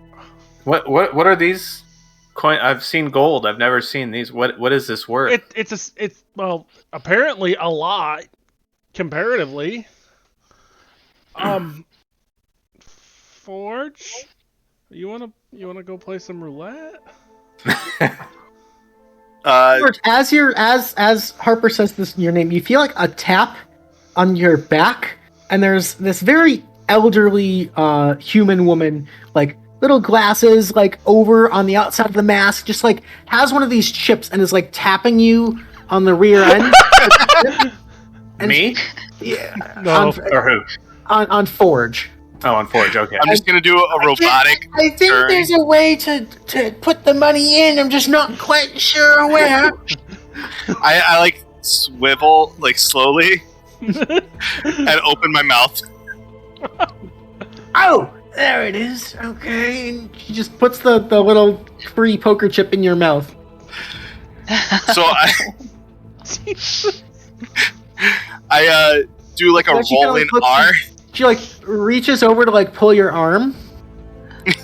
I hold my arm up and It like struggles, just like the tiniest little faintest pull, the weakest little granny pull. and then as the arm straightens out, I go. She kind of like jumps back a little scared. And I go, His eyes spin in his head. unfortunate, try again. Oh darn! That was my last one. Modern technology confuses me, and she just kind of like walks away and just like. When she turns away, I'm gonna take that chip and add it to the pile. There you go. I was at least gonna let it pay out 2 gold to her. I was gonna throw 2 gold at her, but that's fine. Well, that worked out, I guess. So you guys are standing and watching this happen. One of the servants, kind of passes you, Ownka, and kind of just leans in and goes, "Isn't it nice when the wealth is taken from the greedy clutches of politicians and redistributed?" And then just like turns and walks away. Harper, what did he say to me? Well, you While that's asking going me? I on- wasn't asking. While that's going on, we'll focus back on Lethieth. I was dancing with the lovely lady. Mild descriptor. What did they look like as I walked over to them? Because I've already done this. A short, small, petite, you'd wager elven descent, just like long brunette hair, pointy ears, a pretty smile, a little bashful, but happy to dance, having a good time. Okay. Wearing sort of like a sequin, like a lime green, kind of like a cocktail dress. It's vibrant, it's striking, definitely eye catching, but her personality is a little more reserved. The song like is coming to an end. They've got all the cheering going on the floors, and so we come off to the side, and he bows and goes, "It's been a pleasure dancing with you, miss." And he would have gotten her name prior to this. Sure. Esmeralda. Yeah, Miss Esmeralda. Where was it you said you came from again? I am actually from Lexigrat. Here on business. We're looking to make arrangements with some of the companies here. Alchemical reagents specifically. Chemical reagents? Yes. Of which sort, might I ask? I'm actually more of a logistics person. I don't necessarily know the nitty-gritty technical terms of alchemy, but I know in particular there are interesting, like rather exotic herbs and organic tissue from certain types of creatures are used often in certain potions. I only know because there's so much regulation about the transport of those that takes a little extra paperwork and red tape to really get those through. Ah, I see. Well, then I would be. My job is so bothering boring. I'm no, it's okay. It's just my job is so boring. Your line of work must be so much more interesting. Well, my line of work is what brought me here tonight. I came over from Dios myself, a member of the Monte house. He kind of gives you a smile. But I currently reside at the Tealeaf Adventuring Company. It's brought me a home and family. Right, but originally you're from Dios. Oh, yes, House Monte. So you're nobility of Dios. He gives us a slight nod. Gotcha. How's that working out for you? It's passing. I'm not quite what my father expected, one can say. Which is why I'm here in the Free City. Right, from Dios. Okay. Mm-hmm. Yeah, you're caught up on the Dios thing, aren't you? It's not that terrible of a place unless you look in the fine cracks. Debatable. And she just kind of sips her little cocktail and just kind of looks around.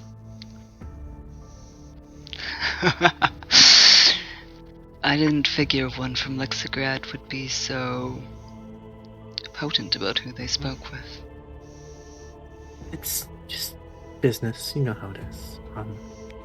We like to deal with the more educated and realistic peoples that for our business. Just right, realistic. So none of the hoity-toity god stuff that you're expecting me to try to shove down your throat. Yeah, I mean, just stereotypes exist for a reason. They do, and they're also broken for a reason. I gotta use the little girl's room, but it was thanks for the dance. It was a pleasure. Keep well on your feet, Esmeralda. It was a pleasure to meet you. Thanks, truly. Lev. And she just kind of turns, walks away, and just kind of speed walks away. Real bitchy, Fuck Dios. He turns and walks Thank away. you. Hey, I've been saying it for months.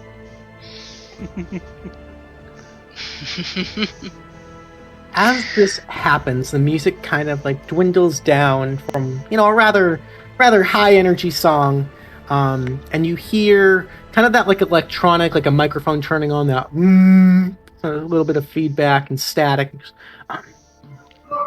Ladies and gentlemen, welcome. May I have your attention, please? And you hear a last few people kind of settling down as the murmurs begin to quiet.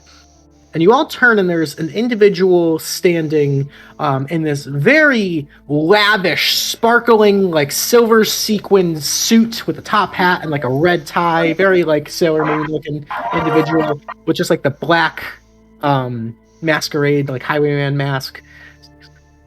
Ladies and gentlemen, thank you all for coming to this wonderful charitable event here at Payor's Palace this fine evening. We thank you all so much for your attendance and for the amazing charitable donations we've received thus far. We know that you all work very hard to exploit the poor, helpless, hard-working people of this city so that you all can line your filthy, greasy pockets and live in such lavish, wasteful lifestyles. And at this, there's kind of a murmur. Somebody would hear Harper. That's an odd tone for a speech. This sounds like some Dark Knight, Bruce Wayne type stuff. What is Bane doing here? Oh no, guys. We have watched as you all dine on the most exotic delicacies of the Midnight Sea as we dig through trash bins for your scraps. We sleep in the streets while you stay warm and cozy in your feather-bound beds.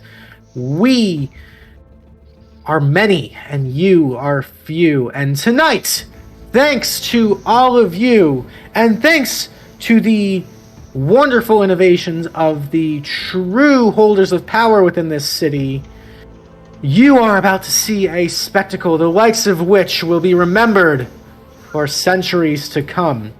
If you all would, please grab on to your special gifts, and you kind of hear some murmuring as you all start to feel this like slight tingling sensation. Those of you who have the ceramic chip, Lethieth does not have one. You start to feel this little tingling sensation. Yes. So as to ensure that the rest of tonight's events and itinerary goes smoothly, we appreciate your anticipated cooperation. This will be over shortly, and those of you holding one of the chips, I need you to make a Constitution saving throw, DC 25, please. What? I can't make it then. Yeah, that's an auto fail. I was not holding a chip. What about Harper, who's holding like I'm 20 holding. chips? We're split. We split them. We're each holding Yeah. 13. I'm holding 14. But I don't think that Maybe. matters. I cannot. I'm gonna roll for the 20 because just in case. Yeah. You get a natural. There's a 5% chance on a natural 20. Oh, Really good rolls too. Wrong side. God Lord. These aren't ability checks, huh? These Not are to saving save. throws. I thought so. Alrighty. You all feel this jolt of electricity run through your body as you are temporarily stunned, and you hear all sorts of gasps and screams from around the room. And that's where we're going to take our break, ladies and gentlemen. I wish I wasn't so good at pool. I wish I Alrighty. wasn't so good at Guys. roulette. We are going to take a quick little 5-10 minute break, use the restroom, refill our drinks. We'll be back to figure out what the hell is going on here. We hope you guys stick around. Remember, right around 9:30, we're doing pretty well on schedule. We will have the Twitch chat favorite vote. And we hope to see you there, where your vote matters. So stay tuned. We'll be back in just a little bit.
Welcome back, folks. We are back with our electrifying mission.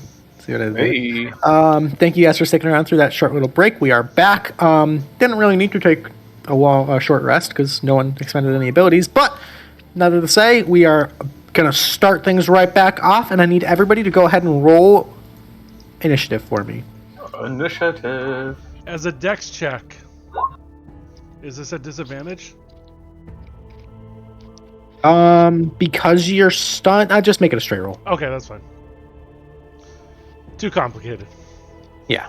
For the intents and purposes of this, the stunned round is just so I can set the scene, and then Yeah, no worries. Fuck yeah, baby. alrighty, everybody in? There we go.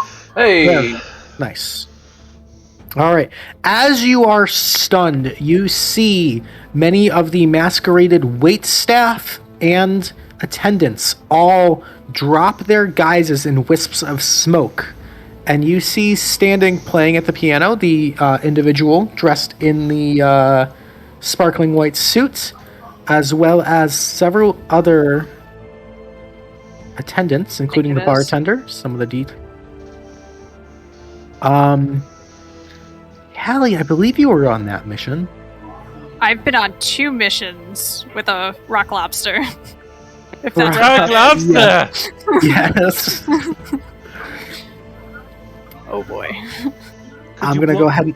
Could you blow up the picture on Roll20, Luke? Sure. Just for everybody. Yes, this still wearing the sort of sparkling white sequined suit, but hands in this weird sort of backwards contortion, sipping on a drink, still wearing the mask, but on his back, this sort of like wispy black, almost like cloud shadow-like cloak sits a familiar face to a few of you. I would be impressed if anyone could recall the name of this individual. Galdorian? Oh my god, she's got it. Of course, Tealeaf stats, yeah. I'm very impressed. I just copied over my notes from my old notebook to my new notebook today, so... Yeah. Damn. It's a lucky day. Boy. Oh, man.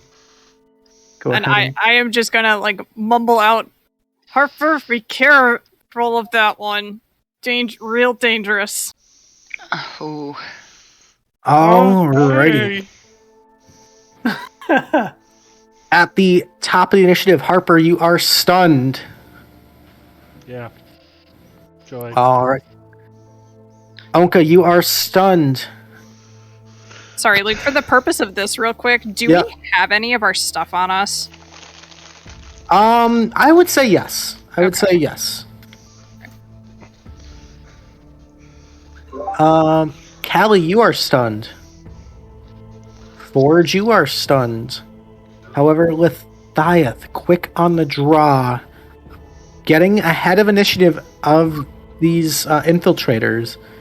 You have your turn. Ooh, going to bonus action summon my Echo. Okay. Right in front of the Rakshasa. All right. I'm gonna give the Echo just the yellow, just a second. Yeah. Sure. Okay. I have no idea if my stunned companions can be shaken out of it. Oh no.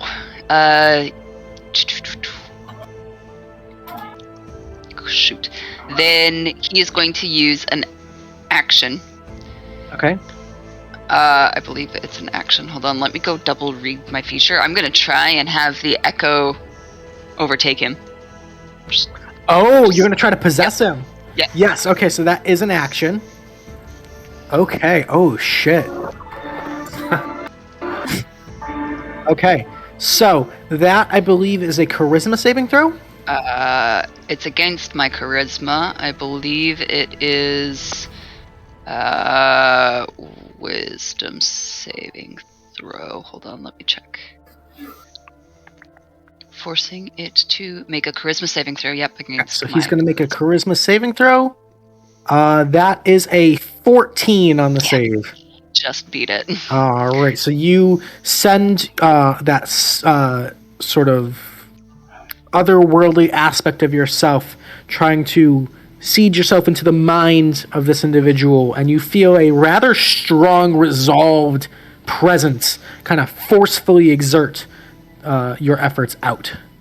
And then I'm gonna get up here as well. Okay. So that nobody's moving without an opportunity attack anyway. Alrighty. You hear this individual kind of speak out and just kind of laughs at the Echo. Does the Echo disappear after it tries that? It would disappear if it entered, Okay. but the attempt does not expend it. Okay, cool. Ladies and gentlemen of the free city of Kaedoria, you are the root of all that is evil and wicked. You are the greed and corruption which soaks the very lifeblood out of the wonderful, hard-working, and free people. You are responsible. And tonight, we, the Order of the Diban, change history. Men, gather the records, round up the hostages. We strike quickly. I'll deal with the interlopers. And he cracks his knuckles, and he's going to take 2 swipes. One at the Echo right in front of him. That's an 11 to hit. Misses. All right, and he's going to follow up and strike out again with a 24. That one hits it. All right, so 2 rapid strike claws dissipating the Echo. Yep. I'm just going to put that over to the side because I know it'll be back. And then kind of like looks and turns and then looks over at you. And you can see behind the mask, there's a look of like understanding and recognition in his eye. Like he kind of has figured out the trick here. That will bring us to the Diban Shadow Dancers. As the Tiger Man gives this command, you see all of these servants snap, and there's this like wisp of shadow, and all of them are holding various weapons, including like chain whips and sais made of daggers, small short swords, all sort of various accoutrements, but all made of that same sort of like wispy shadow conjured weapon material. So they're going to go. This one's going to go into the office here, and just you hear start like ripping open drawers, rummaging through. I'm gonna mark this one with the trophy, as he's got the paperwork. This one's going to spend his action. Actually, these two together, you see, like, round up a large number. I'm just going to grab a person. Should have had this prepared. I type in person, and it gives me a spider. It's like a They're the same person. thing. 3 aspects. 3. Spider person. Sorry. Characters. Okay. There's a dude. He's going to represent like a large crowd of people just kind of shoved into this small little poker room, and they're kind of guarding the door. Most of them still stunned and frazzled. A few not really resisting, being unarmed and unarmored, kind of just shoved into these small... they kind of shove them into both of these poker rooms and are guarding the doors. This one, the bartender's going to hop over the bar and is going to make a rush. He's actually going to make 2 ranged attacks towards Forge, just kind of like hucking these shadow daggers, these shadow blades at you. So at advantage, Forge. The first one at advantage is a 25. Hits. All right, so that's going to be 7 points of piercing damage, magical piercing damage. And I need you to make me a Constitution saving throw. One second. Sure.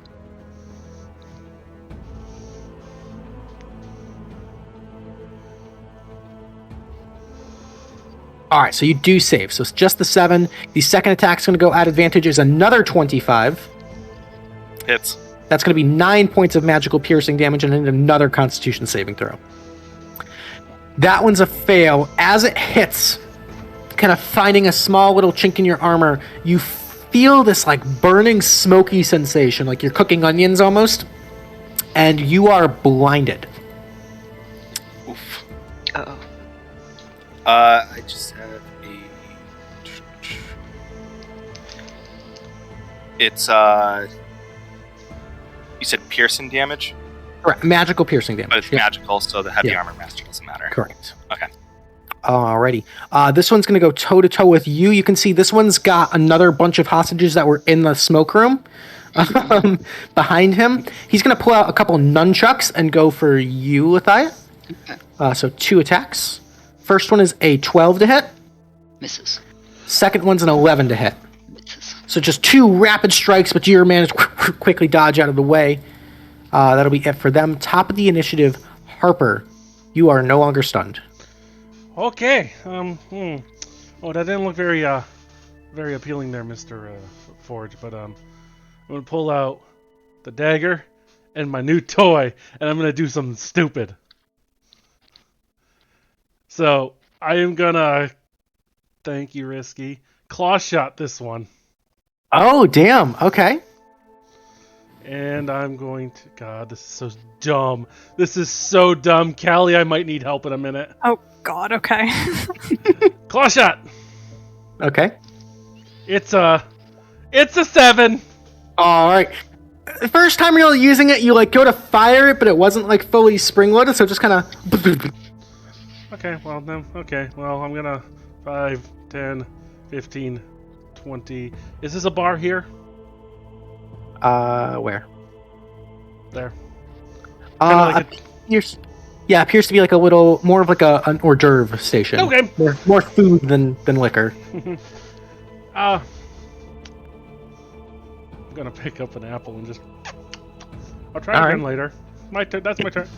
Alrighty, that'll bring us to Ownka. Ownka, you are no longer stunned. There you go. Forgot I was muted.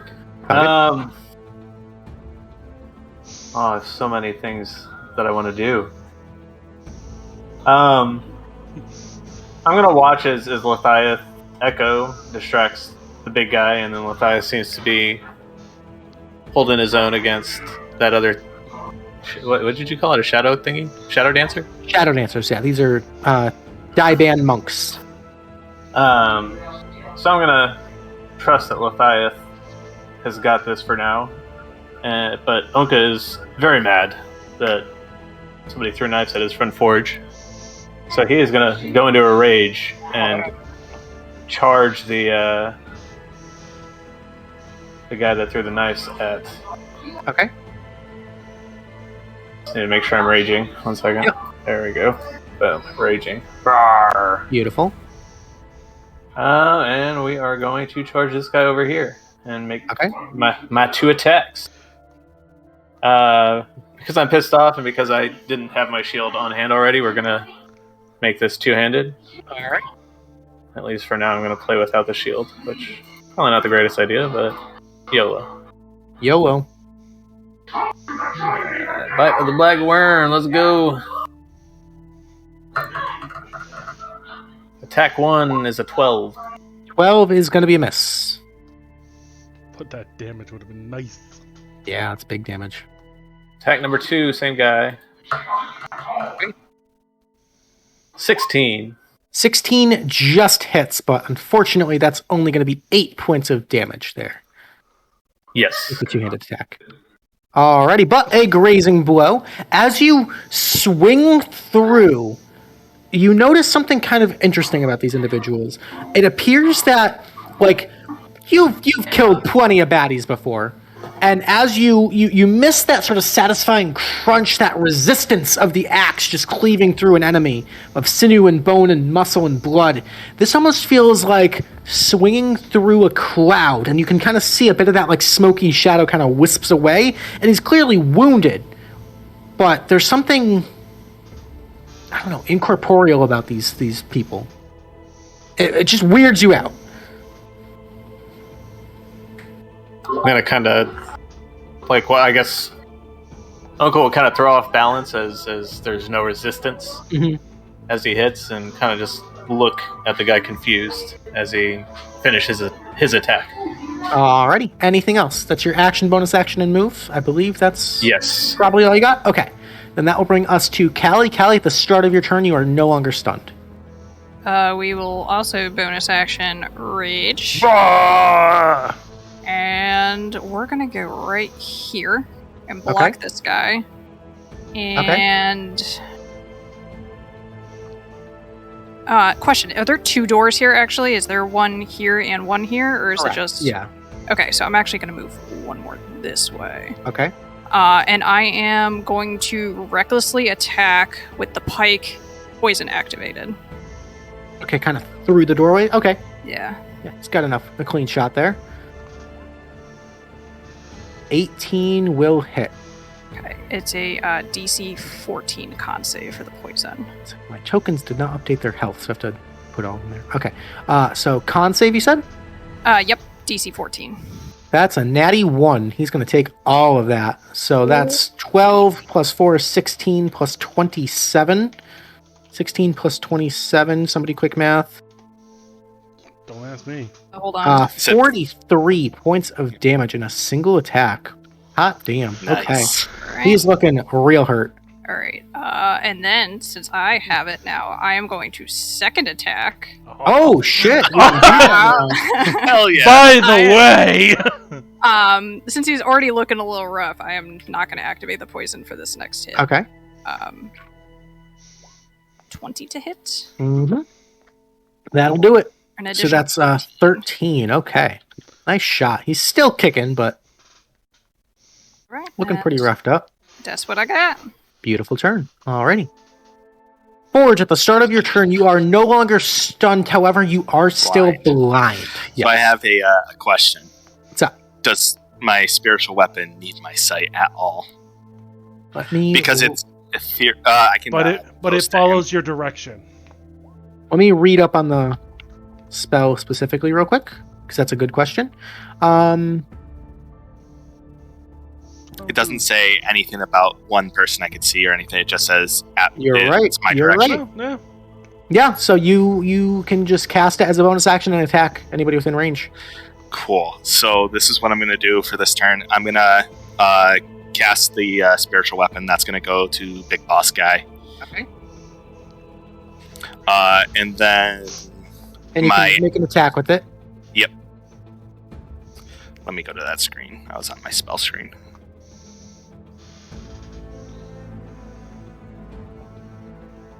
Alrighty. The 12 is a miss.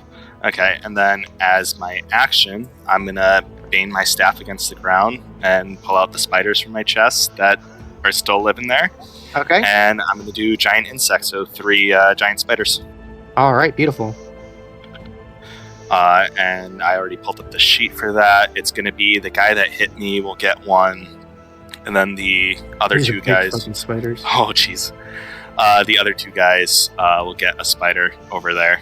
Beautiful. Okay. Just like And that. they're going to make their attacks Okay. 3 bites. Go for it. Alright. The 19 will hit that guy. He's going to make a con save. Natural 20, so no poison damage. So that's 9 piercing there. Okay. The 22 will hit. He's going to make a con save. He succeeds on that, so he's just going to take the 4 points of piercing there. Okay, and then the natural 1 is a miss on the guy that hit you. Okay. Alrighty, good fucking turn. I'll end my turn. Alrighty, that'll bring us to Lethieth.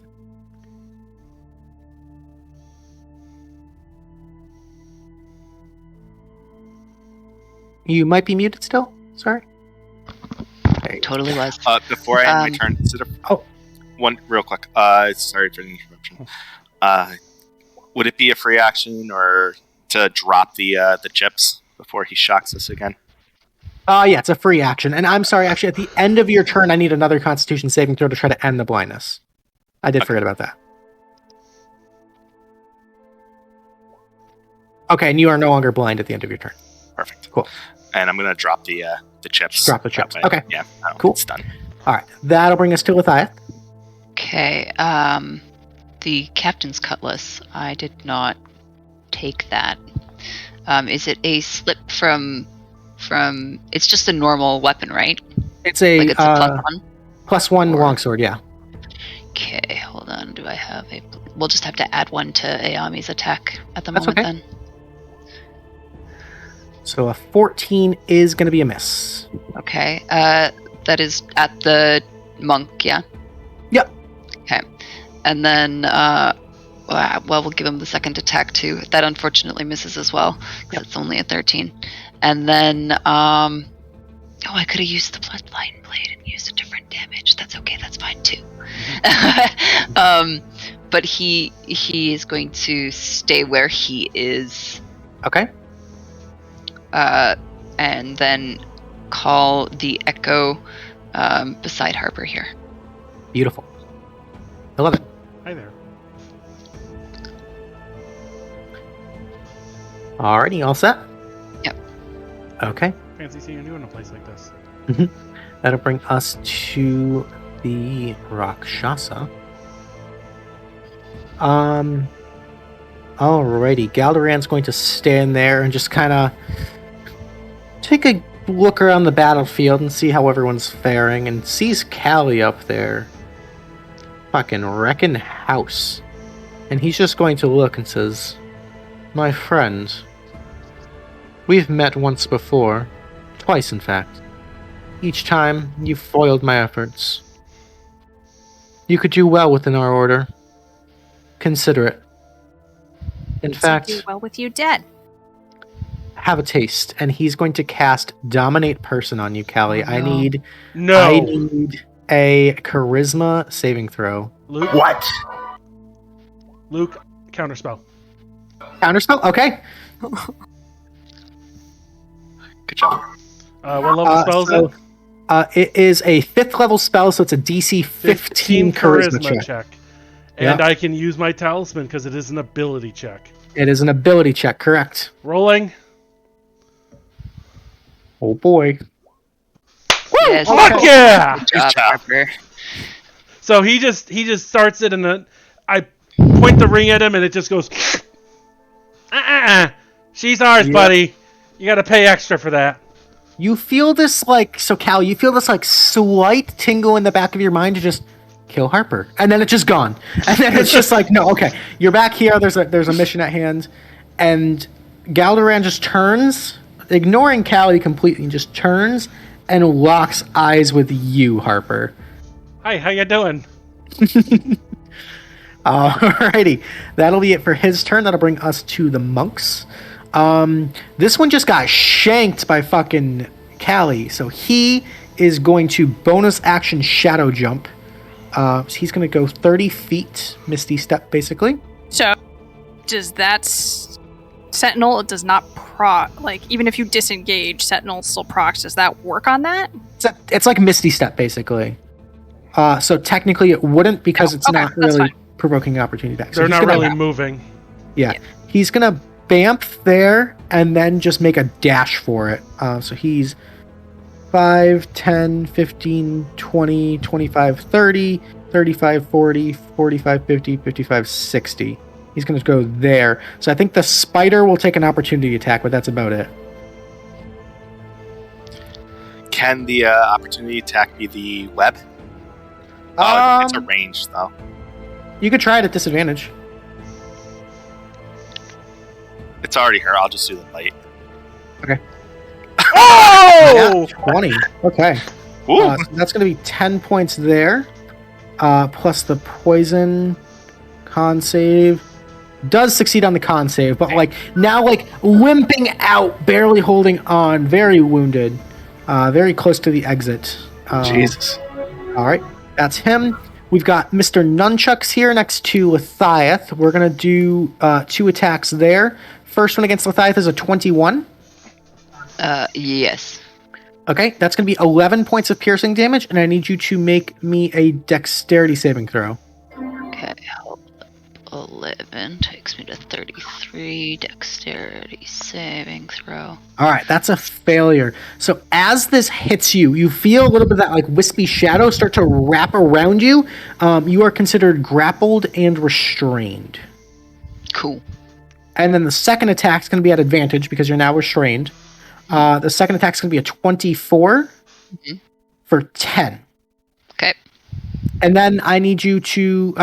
no, he can only do that one effect. Okay, so so just the 10 damage on that, and you're still grappled and restrained. Yeah. Beautiful. Okie dokie. That'll bring us to the top of the round, is Harper P. Swittington. This Rakshasa is just locking eyes with you. 5-foot step. And goes, you should really get to know Callie up close. Pop, pop, Eldritch Blast twice. Okay, go for it. It's that one. 22. All right, 22 hits. As your spell hits, it almost just dissipates, bounces off an invisible barrier in front of him. Their spell has no effect. Shame. It doesn't even push him. Uh-oh. Do I have a visual on this one? He would have, I'd say, 3/4 cover. Just from the angle, you have a shot, but it's kind of like a bank shot. So you would have disadvantage on the attack. I guess I'll pop the one that Ownka's fighting because it's kind of like this thing where the barrier's up and he's like plop and then goes and then just with the other hand goes. All right, cool. And hopefully it's an epic shot that pays off because I'd say so. There you Hell go. yeah. Nat 20. Let's go. Right between the spider's legs. That did not roll crit damage. So go ahead and roll me an extra D10 and an extra... No, it did, Luke. It did. It did? Yeah, because total crit damage. Oh, okay. Yeah, Gotcha. because it's the other Okay. die. Okay, so that's a total of 10 points of damage then on that guy. Nice shot, and he gets pushed back 10 feet. Yep. Kind of ass over tea kettle, back onto the bar. Right there. Nice shot. That is weird how it did that, though. Yeah. Yeah, I don't think that added it No. up, right? It rolled another D10, so it's 5, 6, 7, 8, 9, Yep. 10. This assumed, okay. yeah. Yeah, Yeah, it I was a see it. 2 on the crit damage. Yep. Yeah. Kind of lame for crit, but you know what? That's okay. Hey, That's alright. every point counts. Mhm. Anything else for Harper? That's a pretty neat trick there, sir. And then Harper just kind of displaces Okay. because of the cloak. That's all. Yep. And next. Beautiful. That'll bring us to Ownka. Alright, let's see what we want to do. I'm gonna kind of roar as he falls away from me. Is Lethieth, like, on the ground? I'm being held. Just kind of like wrapped up in this like wispy shadow tether. Would I have a way to attack the thing grappling him? Can Can I get there? You could get there. So you could get like this actual person. No, she's kind of in the hallway there. Okay. But you could use your action to help Lethieth to try to. You would grant her advantage on her next attempt to break out of that, or you could attack. It looks like Lethieth is shaking their head no.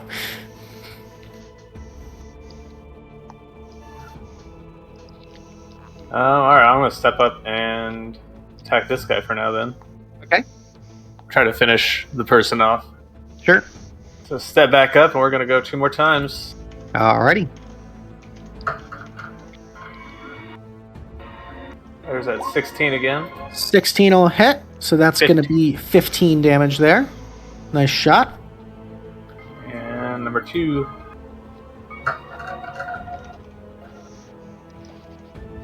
Is a 26 to hit for 14. Nice shot. Carving into this guy. I'm just gonna roar at him as I feel like I'm attacking nothing. but he is clearly feeling it.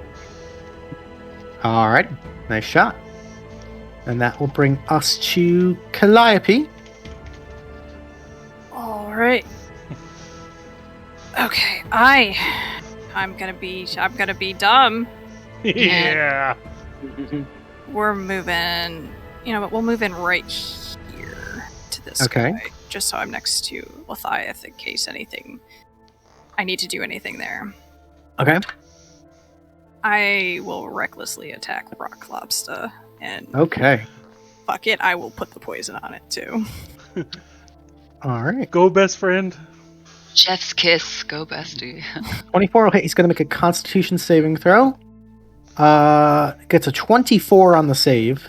So he'll take half of 21. So 11 plus 13 is 24 plus 3. Right. Plus 27. another 2 for rage. So 29. And that's actually shit. Okay. We gotta... Okay, so how much poison damage was it? So it was 11 plus 3 is 14 poison damage. 14 poison, yep. Okay. And then how much piercing? 13 piercing. 13 plus 2 for raging is 15? Yep. Callie, what's your alignment? Chaotic good. Chaotic good. And the spear does piercing damage. Yes. Okay, so that's going to be 30 points of piercing damage as he is vulnerable. Oh. And we gonna fucking do it again. I'll keep the poison on. Okay. He's by far the most dangerous person here. He's going to make another con save. He actually fails that one. Oh, that's a lot of damage. And I'm actually gonna, with using the piercer feat, I'm gonna re-roll my piercing damage. On Okay, go for it. So that is a d10. So I will just roll another d10. It's the same damage, motherfucker. Okay. I rolled one. So that'll be 29 plus 4 is 33 poison. Plus an extra 6 plus 2 is 8 plus 16 piercing. Big fucking damage from Callie. Holy shit. And then I am bonus action going to inspire Harper because I saw he helped me out last round. Okay. Give you the little orange dot there for the spray tan. That will be my turn.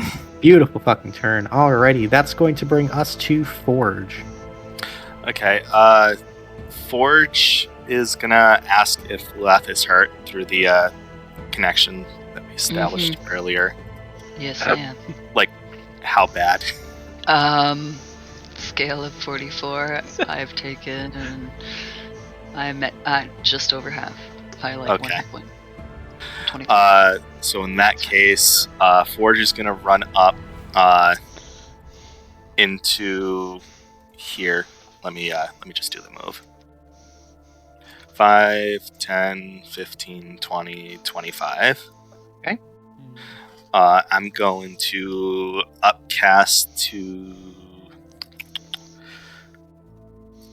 second level of Cure Wounds. Okay. And then 11 it's healing one back. more D8. Oh, sorry. Okay.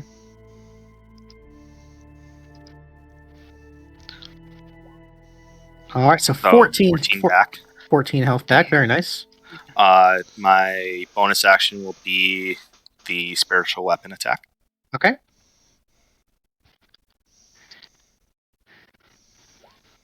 $21 for 7 on 21 hits.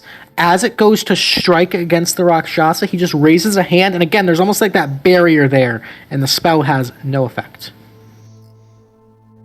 Interesting.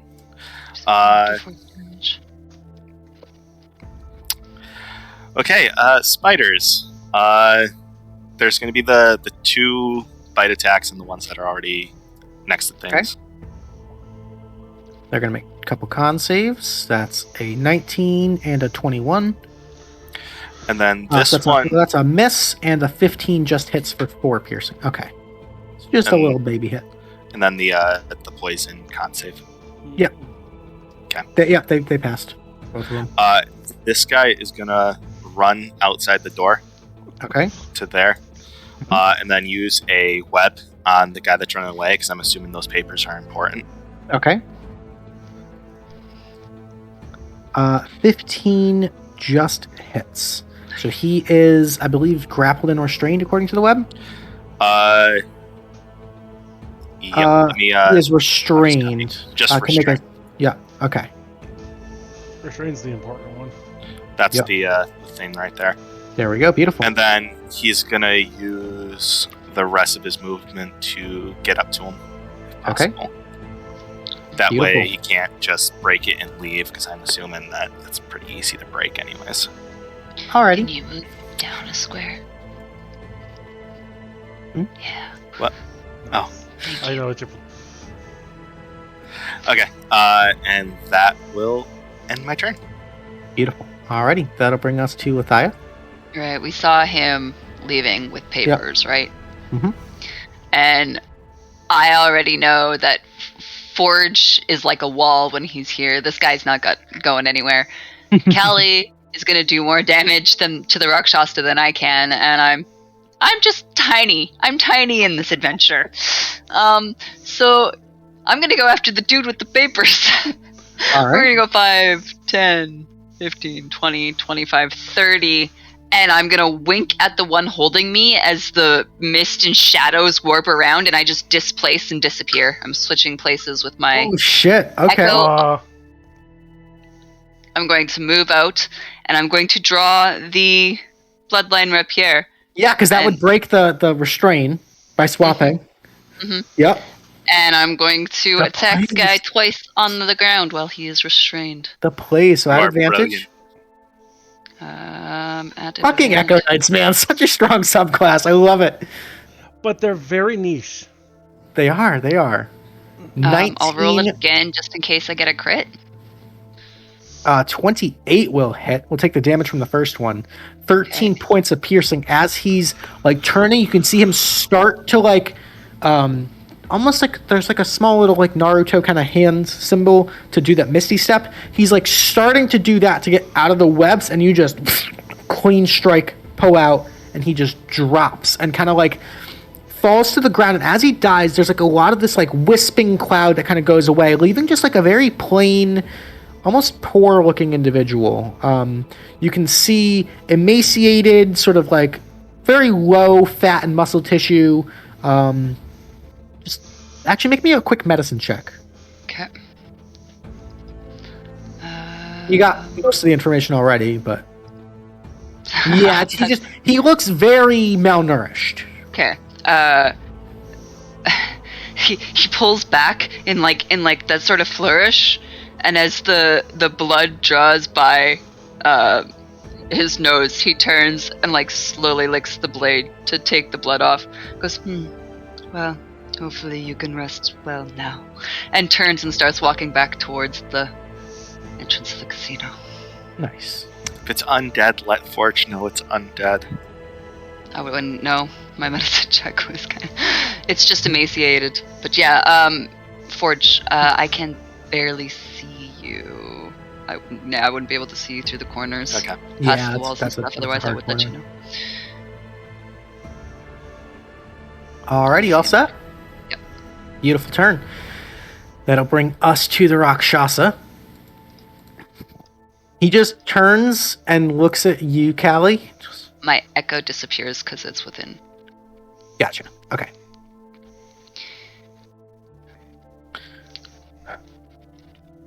You are going to be a problem.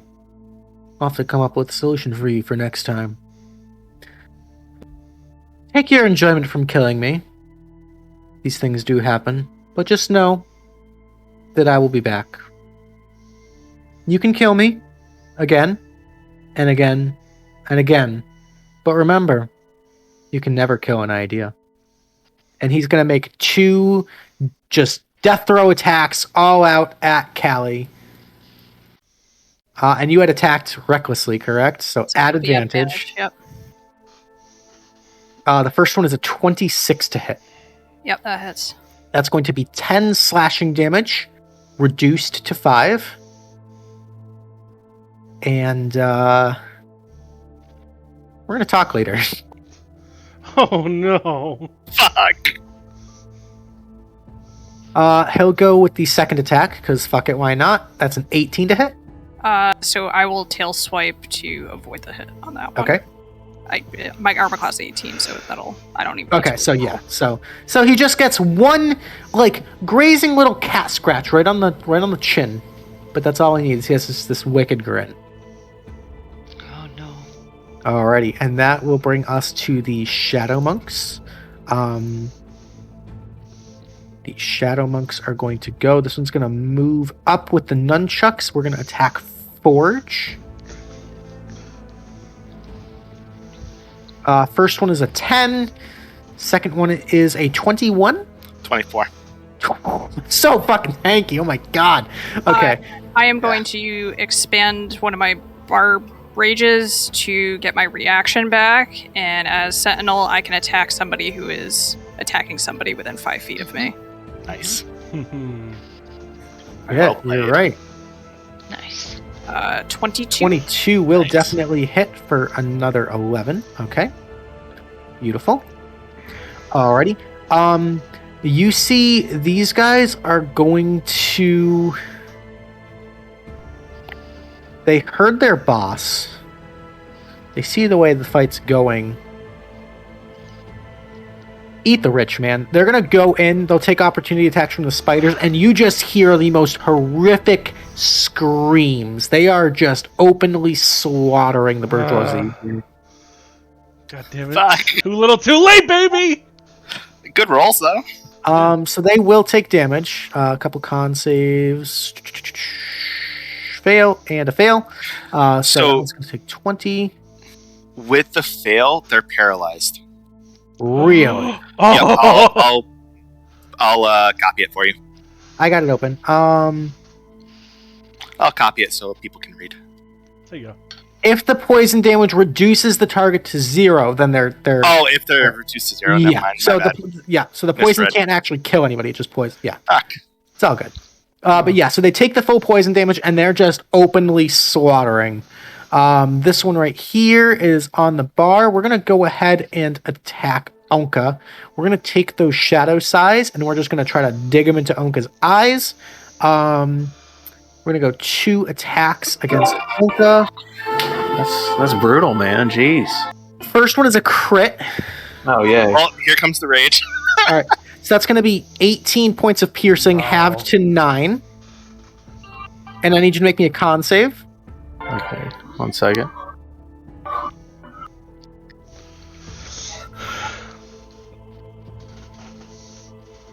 Alright, so sorry, it was 18 half to 9, and I need Yep. a con save? Correct. Sorry, I was reading Oh, up on something. Con save. Let's go. 17. 17's a success. We're going to try it again. That's a 25 to hit. You're going to take 7 points of damage after being halved, and I need another con save.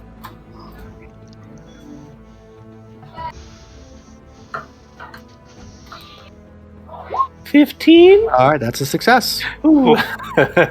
Alrighty. Top of the round, that'll bring us to Harper. Harper, after your turn, you can go ahead and start the viewer's choice poll if you don't Okay. mind. 5, 10, 15, up onto the table in here. I'm gonna do something stupid, and I'm gonna hate myself for it. All right. Now at my halflingness, I can pass through creatures that are larger than me. Correct, Luke? Correct. Yep. Okay, here's my plan. I am going. I don't. I am gonna latch onto this table with the claw shot, and just ride it out into the room. Nice. So you're going to grab onto the table And ride in the room and just like... and reel myself into it. Okay. Roll me an attack roll with it just to see. It's a... Oh yeah, no, I gotta. Work like a zipline sort of deal. Yeah, it's like Legend of Zelda. Just... Thanks, Risky. It's wonderful, and I love it, and it's for movement. It's for movement. That's a 19 and an 18. There you go. Okay, so... Harper just is like riding this thing. Yeah! Yeah, you just... Like Attack on Titan, just. Yeah, exactly. So whoop, you're right in this there. crowd. And I just look at this guy. How about you pick on somebody your own size, fool? He turns and looks at you with like a look of panic. You can see there are several pretty heavily wounded individuals in here. Just blood and chaos and screaming everywhere. I'm actually going to try this. Because I'm actually good at this skill. This is my best skill. 24 for intimidation from that. Okay. Pick on somebody your own size. And I'm just standing on the table over him. All right. I like it. Movement, action, done. Beautiful. Nice. Beautiful. That's going to bring us to Ownka. Oh, still muted, bud. There you go. So yeah, as he attacks me, I'm just gonna kind of smile at him, be like, "That was cute," and just rear back and say, "Let me show you how it's done," and recklessly take my attacks at this guy. At advantage, I can control my mouse. And live. Your choice poll is Oh my live, gosh. guys. Oh man, a 1 and a 2. a That's 1 and a missed. 2. All right, attack number 2, reckless. Let's go! Come on, can only get better. Big money's no whammies. There we go. 21 will hit. That's going to be 13 points of damage. He's looking real hurt.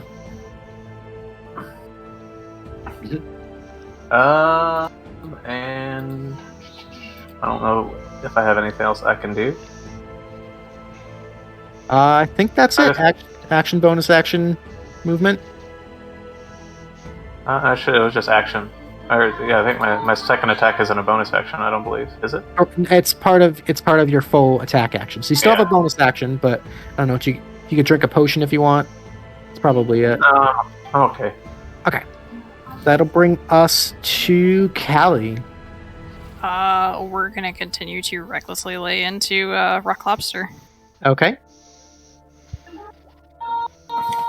17 will hit. Okay.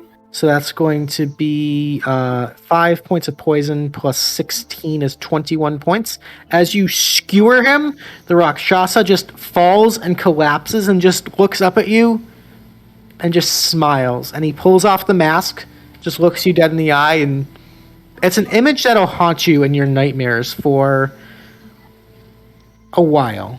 As he just slowly begins to like boil and melt with this wicked like Cheshire Cat grin as he just dissolves around your pike and just melts into the ground defeated. However, that wispy black cloak that he was wearing remains kind of over the puddle. Okay. Forge saw that, right? Yep. Okay. And then I will turn next and do my second attack against that guy. Okay.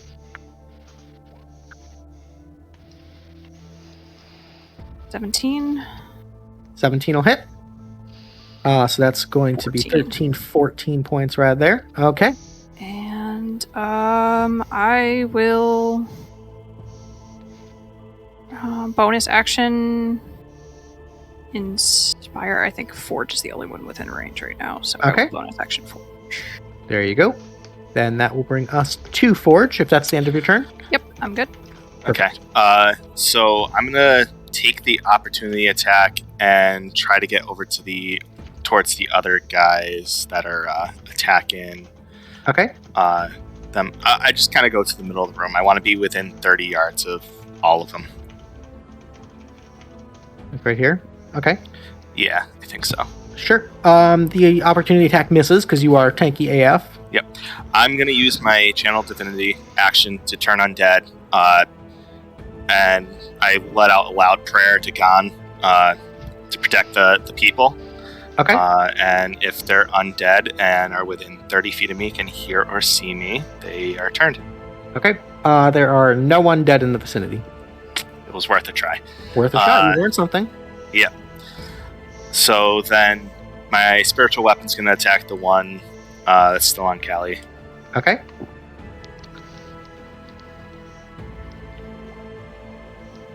Ten's going to be a miss. And then the spiders are going to move in. The one that's attacking Ownka for that right one. Sure. Because Harper is handling the other one. Okay. So 2 bite. Okay. The spider that's outside, I need to roll to recharge. I think that's 1d6. Yep. Recharge on a 5 or 6.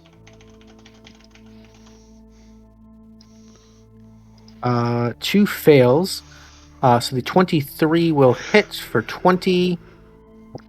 And that's a miss on the one near Ownka. He does not recharge the web. And then the other spider's gonna he's gonna dash and get on the other side of Ownka there. Okay. Perfect. That'll end my turn. All right, that'll bring us to Lethieth. All right. Spider, again, going where I need to be. But that's okay. 5, 10, 15, 20. Ride the spider. Did Callie want to take the reaction attack when it took its opportunity attack on me? I am holding it in case Harper gets hit. Okay. Fair enough. My echo is going to move here. Okay. It would have been summoned here, whatever, but it moves 5, 10. Yep. I have to measure. It's summoned. It's summoned within 15, but then it can move. Yeah. Yeah. Okay. Yeah. It's gonna get actually right in there, Cool. and it's going to use my 2 attacks plus the Unleash Incarnation. So Let's it's go all out. 3 incoming attacks. I'm going to just add 1 to these, I guess. Okay, so that'll hit. And then that extra D10, what is that from? Don't worry about that. That's just rolling the second damage because there's 2 things on a Okay. thing. Okay, so it's that'll 7 be- slashing. So 8 slashing there. Yeah, 8 slashing, and then again Ooh, 17. for 17, and Nice then shot. again because it was Incarnation, so 14, but that misses. That's Well, 14 is actually a 15 because it's plus 1. right. Yeah, And so that's another 10. another. Yep. Actually, that's another 2 I missed. He's looking real hurt. And you know what? Why not? Dip. Yeah, no, we'll action surge and do it. Another attack. Sure. Another 2 more? Yeah. Let's go. So 16 for 7 or 17 for 8. That's actually just enough to kill that one. Perfect. We'll step to here. Okay. And attack last guy with last attack. Okay. 18 for 11. There you go. Nice shot. And that is ending my turn. Alrighty.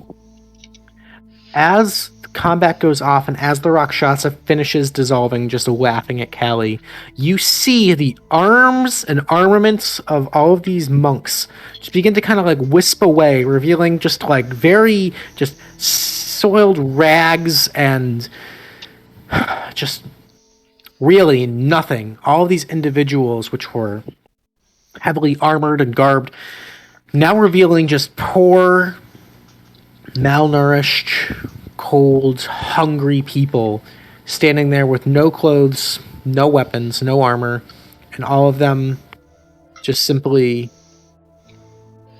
lower their heads. They've stopped putting up a fight.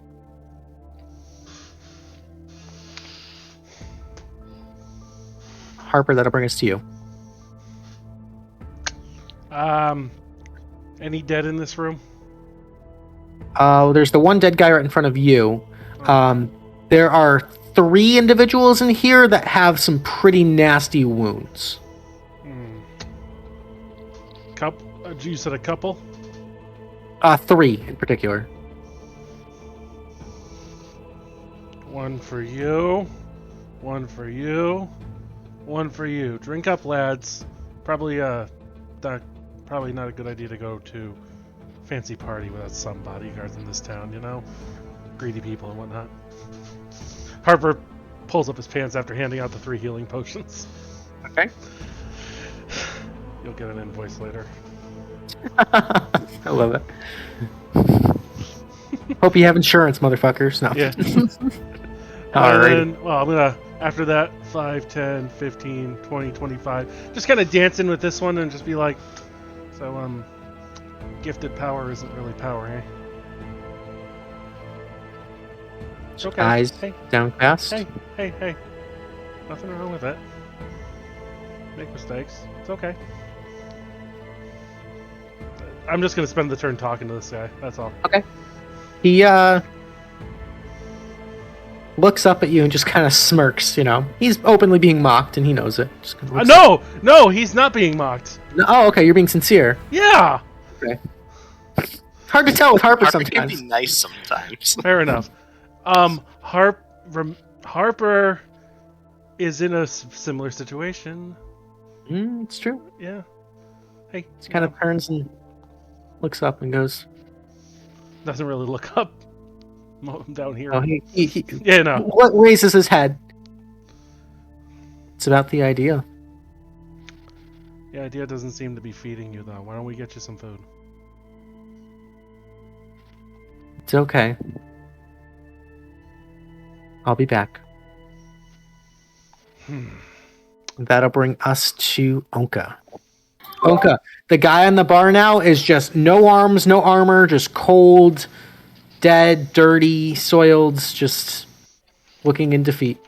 Yeah, since this one went for my face, Onka's got like blood running into his eyes. With his vision a little impaired from that, he is not going to realize that the figure in front of him has changed, Okay. and he's just going to whirl around on. He's just going to whirl around on the guy. Alrighty. Is Forge actually going to yell at me to stop? Yes. All of a As sudden, you rank back. I'm like, alright, this is like a check swing from baseball kind of thing. Yeah. Like, I'm coming around, and all of a sudden, Forge's voice like gets through my rage, and I stop with my axe about an inch Do it. Do it. Character. from the growth. person's head. Do it. The axe is doing. Oh, the axe talking in his head, right? Yeah. that's Yeah. I didn't think of it, but yeah. Yeah. So you hold back like an inch from his neck.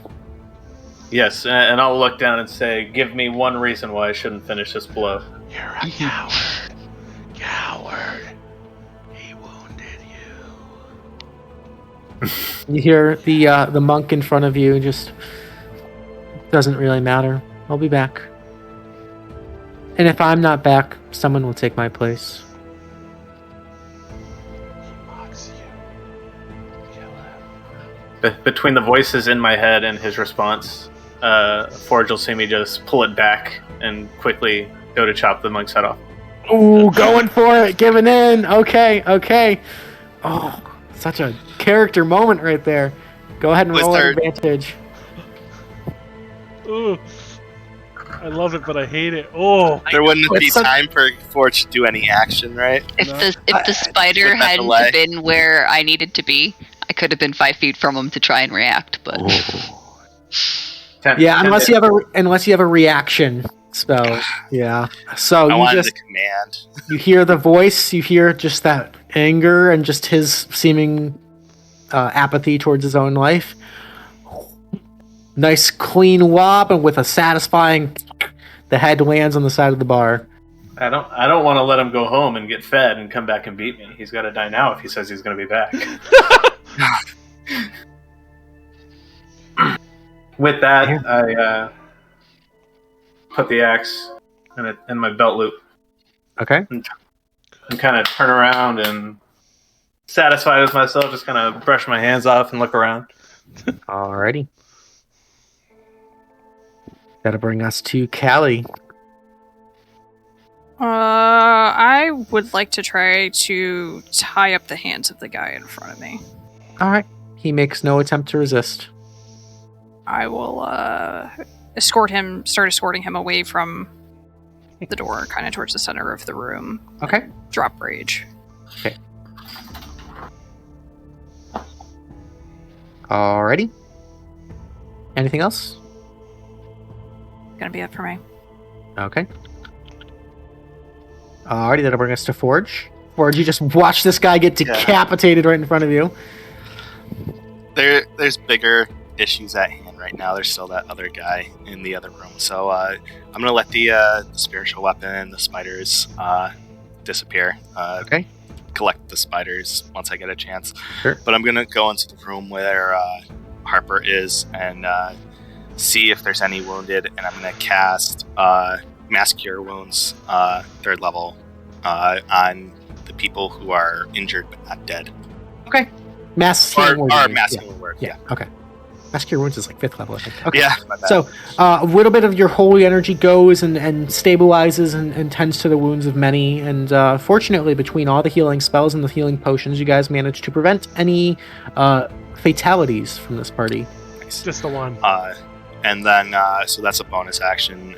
For an action, I'm going to restrain the monk the same way Callie did. Okay. Bring him out and say that we should probably bring him back to the attack to get information.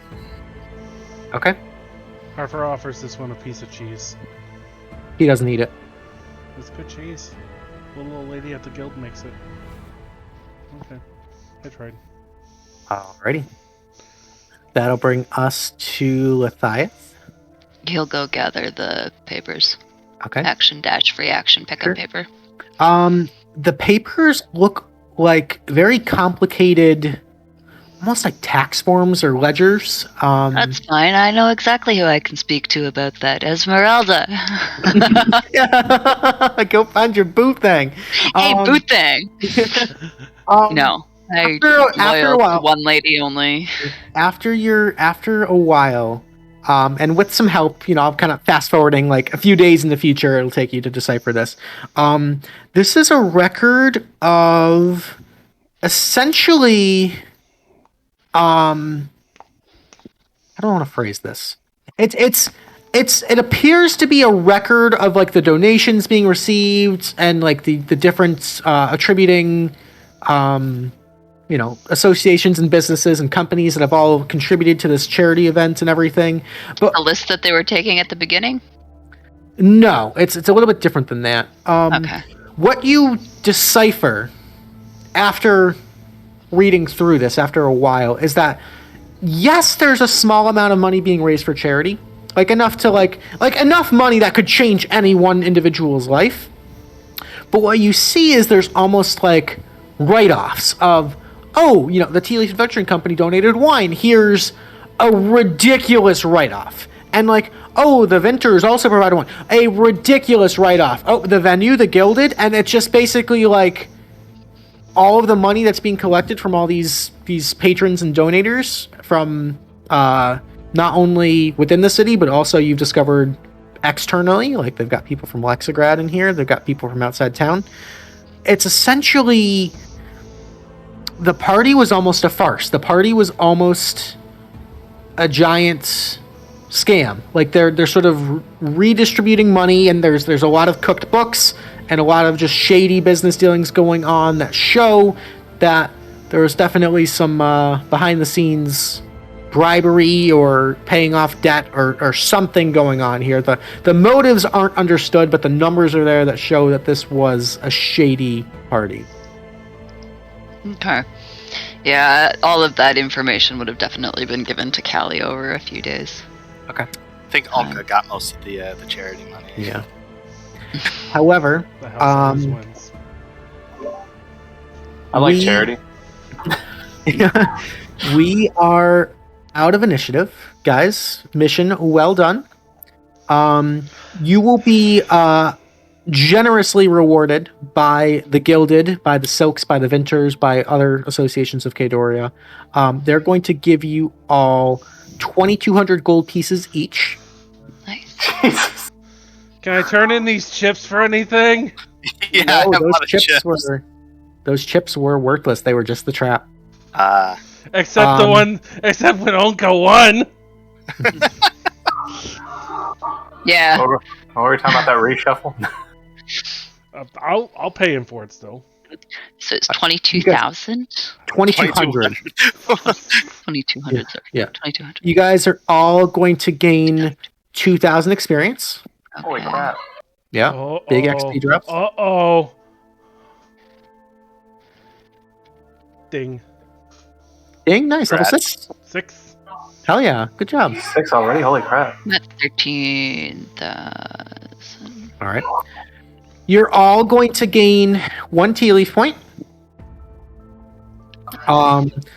Viewer's choice was a tie, so that makes my job easy. But honestly, I agree with viewer's choice in that. Like, if it wasn't Callie or Lethieth, I would have given it to the other one. I think you guys both, obviously the masks are amazing. I love that. But you guys, I think, both stole the show with the role playing and just really, getting involved with the lore and the story and then, interacting with it. I do appreciate it. You kind of facilitating my lore dumps, which I sincerely appreciate, and just going toe-to-toe with the Rakshasa and tracking down the papers, targeting objectives. I think that's really what takes the cake here.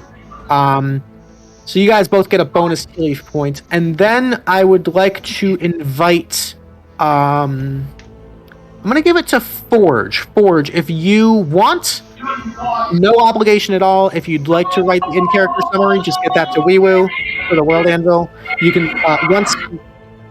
once WeeWoo confirms that we've got it, then we'll send you a message saying that you've got that Tealeaf point. And if not, if you want to pass, by all means. I'll do it. Cool. Guys, I hope you had... Oh, I'm so sorry. We have magic items to go through. Ah! Duh. Give me that. I Coke. almost forgot. Yes. All right. So, last chance on this little mistletoe staff before I put it in the magic item shop. It's just a cute little item. You can cast commands 3 times a day, and it has to be synonymous with the word kiss. No attunement or anything. Just a cute little holiday item. If not, it's going to go to the shop. So, if you'd like to bid on the mistletoe staff and be creepy and weird with it, it's /W space GF. And then the number is your command to bid, just like old school World of Warcraft DKP style. We'll get those bids going now. More nuts. Going. I love that. Going twice. Didn't think so. Okay, I'm just going to put that in the shop. I will do that now before I forget. Mistletoe staff. Let me change the name of it.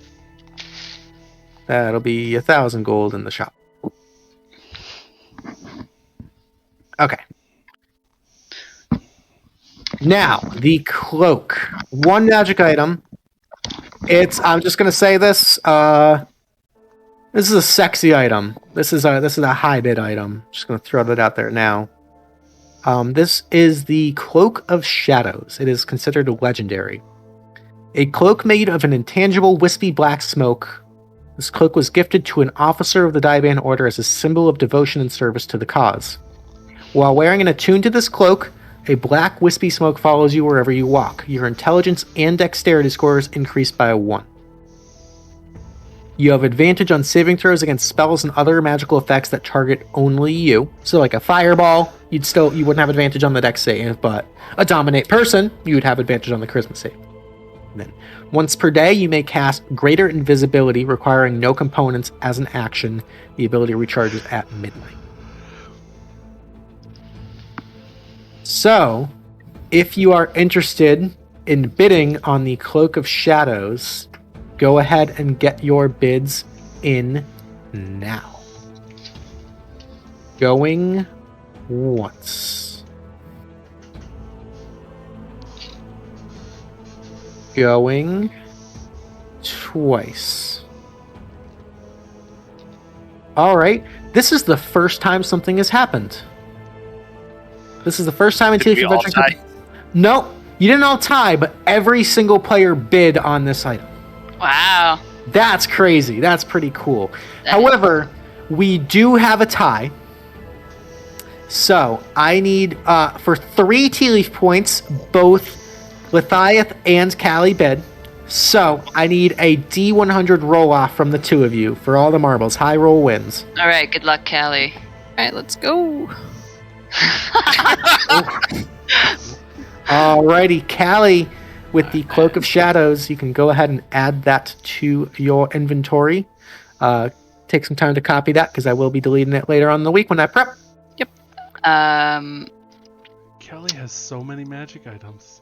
I don't know what the captain's cutlass does. I'm gonna have to bring that up at some point here. It allows me to summon the spectral. Yeah, once per day Servants. you get the little sword Okay. wraith guy, All right, cool. the sword wraith warrior. Yeah, Yeah. and the sword wraith warrior, I believe it acts to defend you, so you don't get to tell it what to do. It just Yeah. will always It just try to keep you yeah. safe. Yeah. Yeah. Okay. Okay. Alrighty. Holy shit, guys. That was a lot of fun. Hope you had a fun. Kind of a different kind of session. A little more social first half, a little bit of combat at the end. Hope you guys liked it. I want to try to highlight some other type of character abilities and stuff. Make sure things aren't just go in, kill monster, get loot kind of things. So if you liked it, let me know. If not, we can keep trying new things. But I had a blast. Hope you guys did too. Guys, thank you so much for playing. Thank you guys at home for watching. Hope you had fun as well. So happy to be back in Tealeaf Adventuring Company. I know we had that little break, but I love being in my big peepee chair and entertaining you guys and having a blast. We're gonna raid out to Grifster. Tell him Dungeon Daddy said so. A little winky face. We'll be back on Monday with games. See what we're playing. We'll keep you guys notified. And have a good night. Have a good weekend. Be safe. Take it easy. We love you.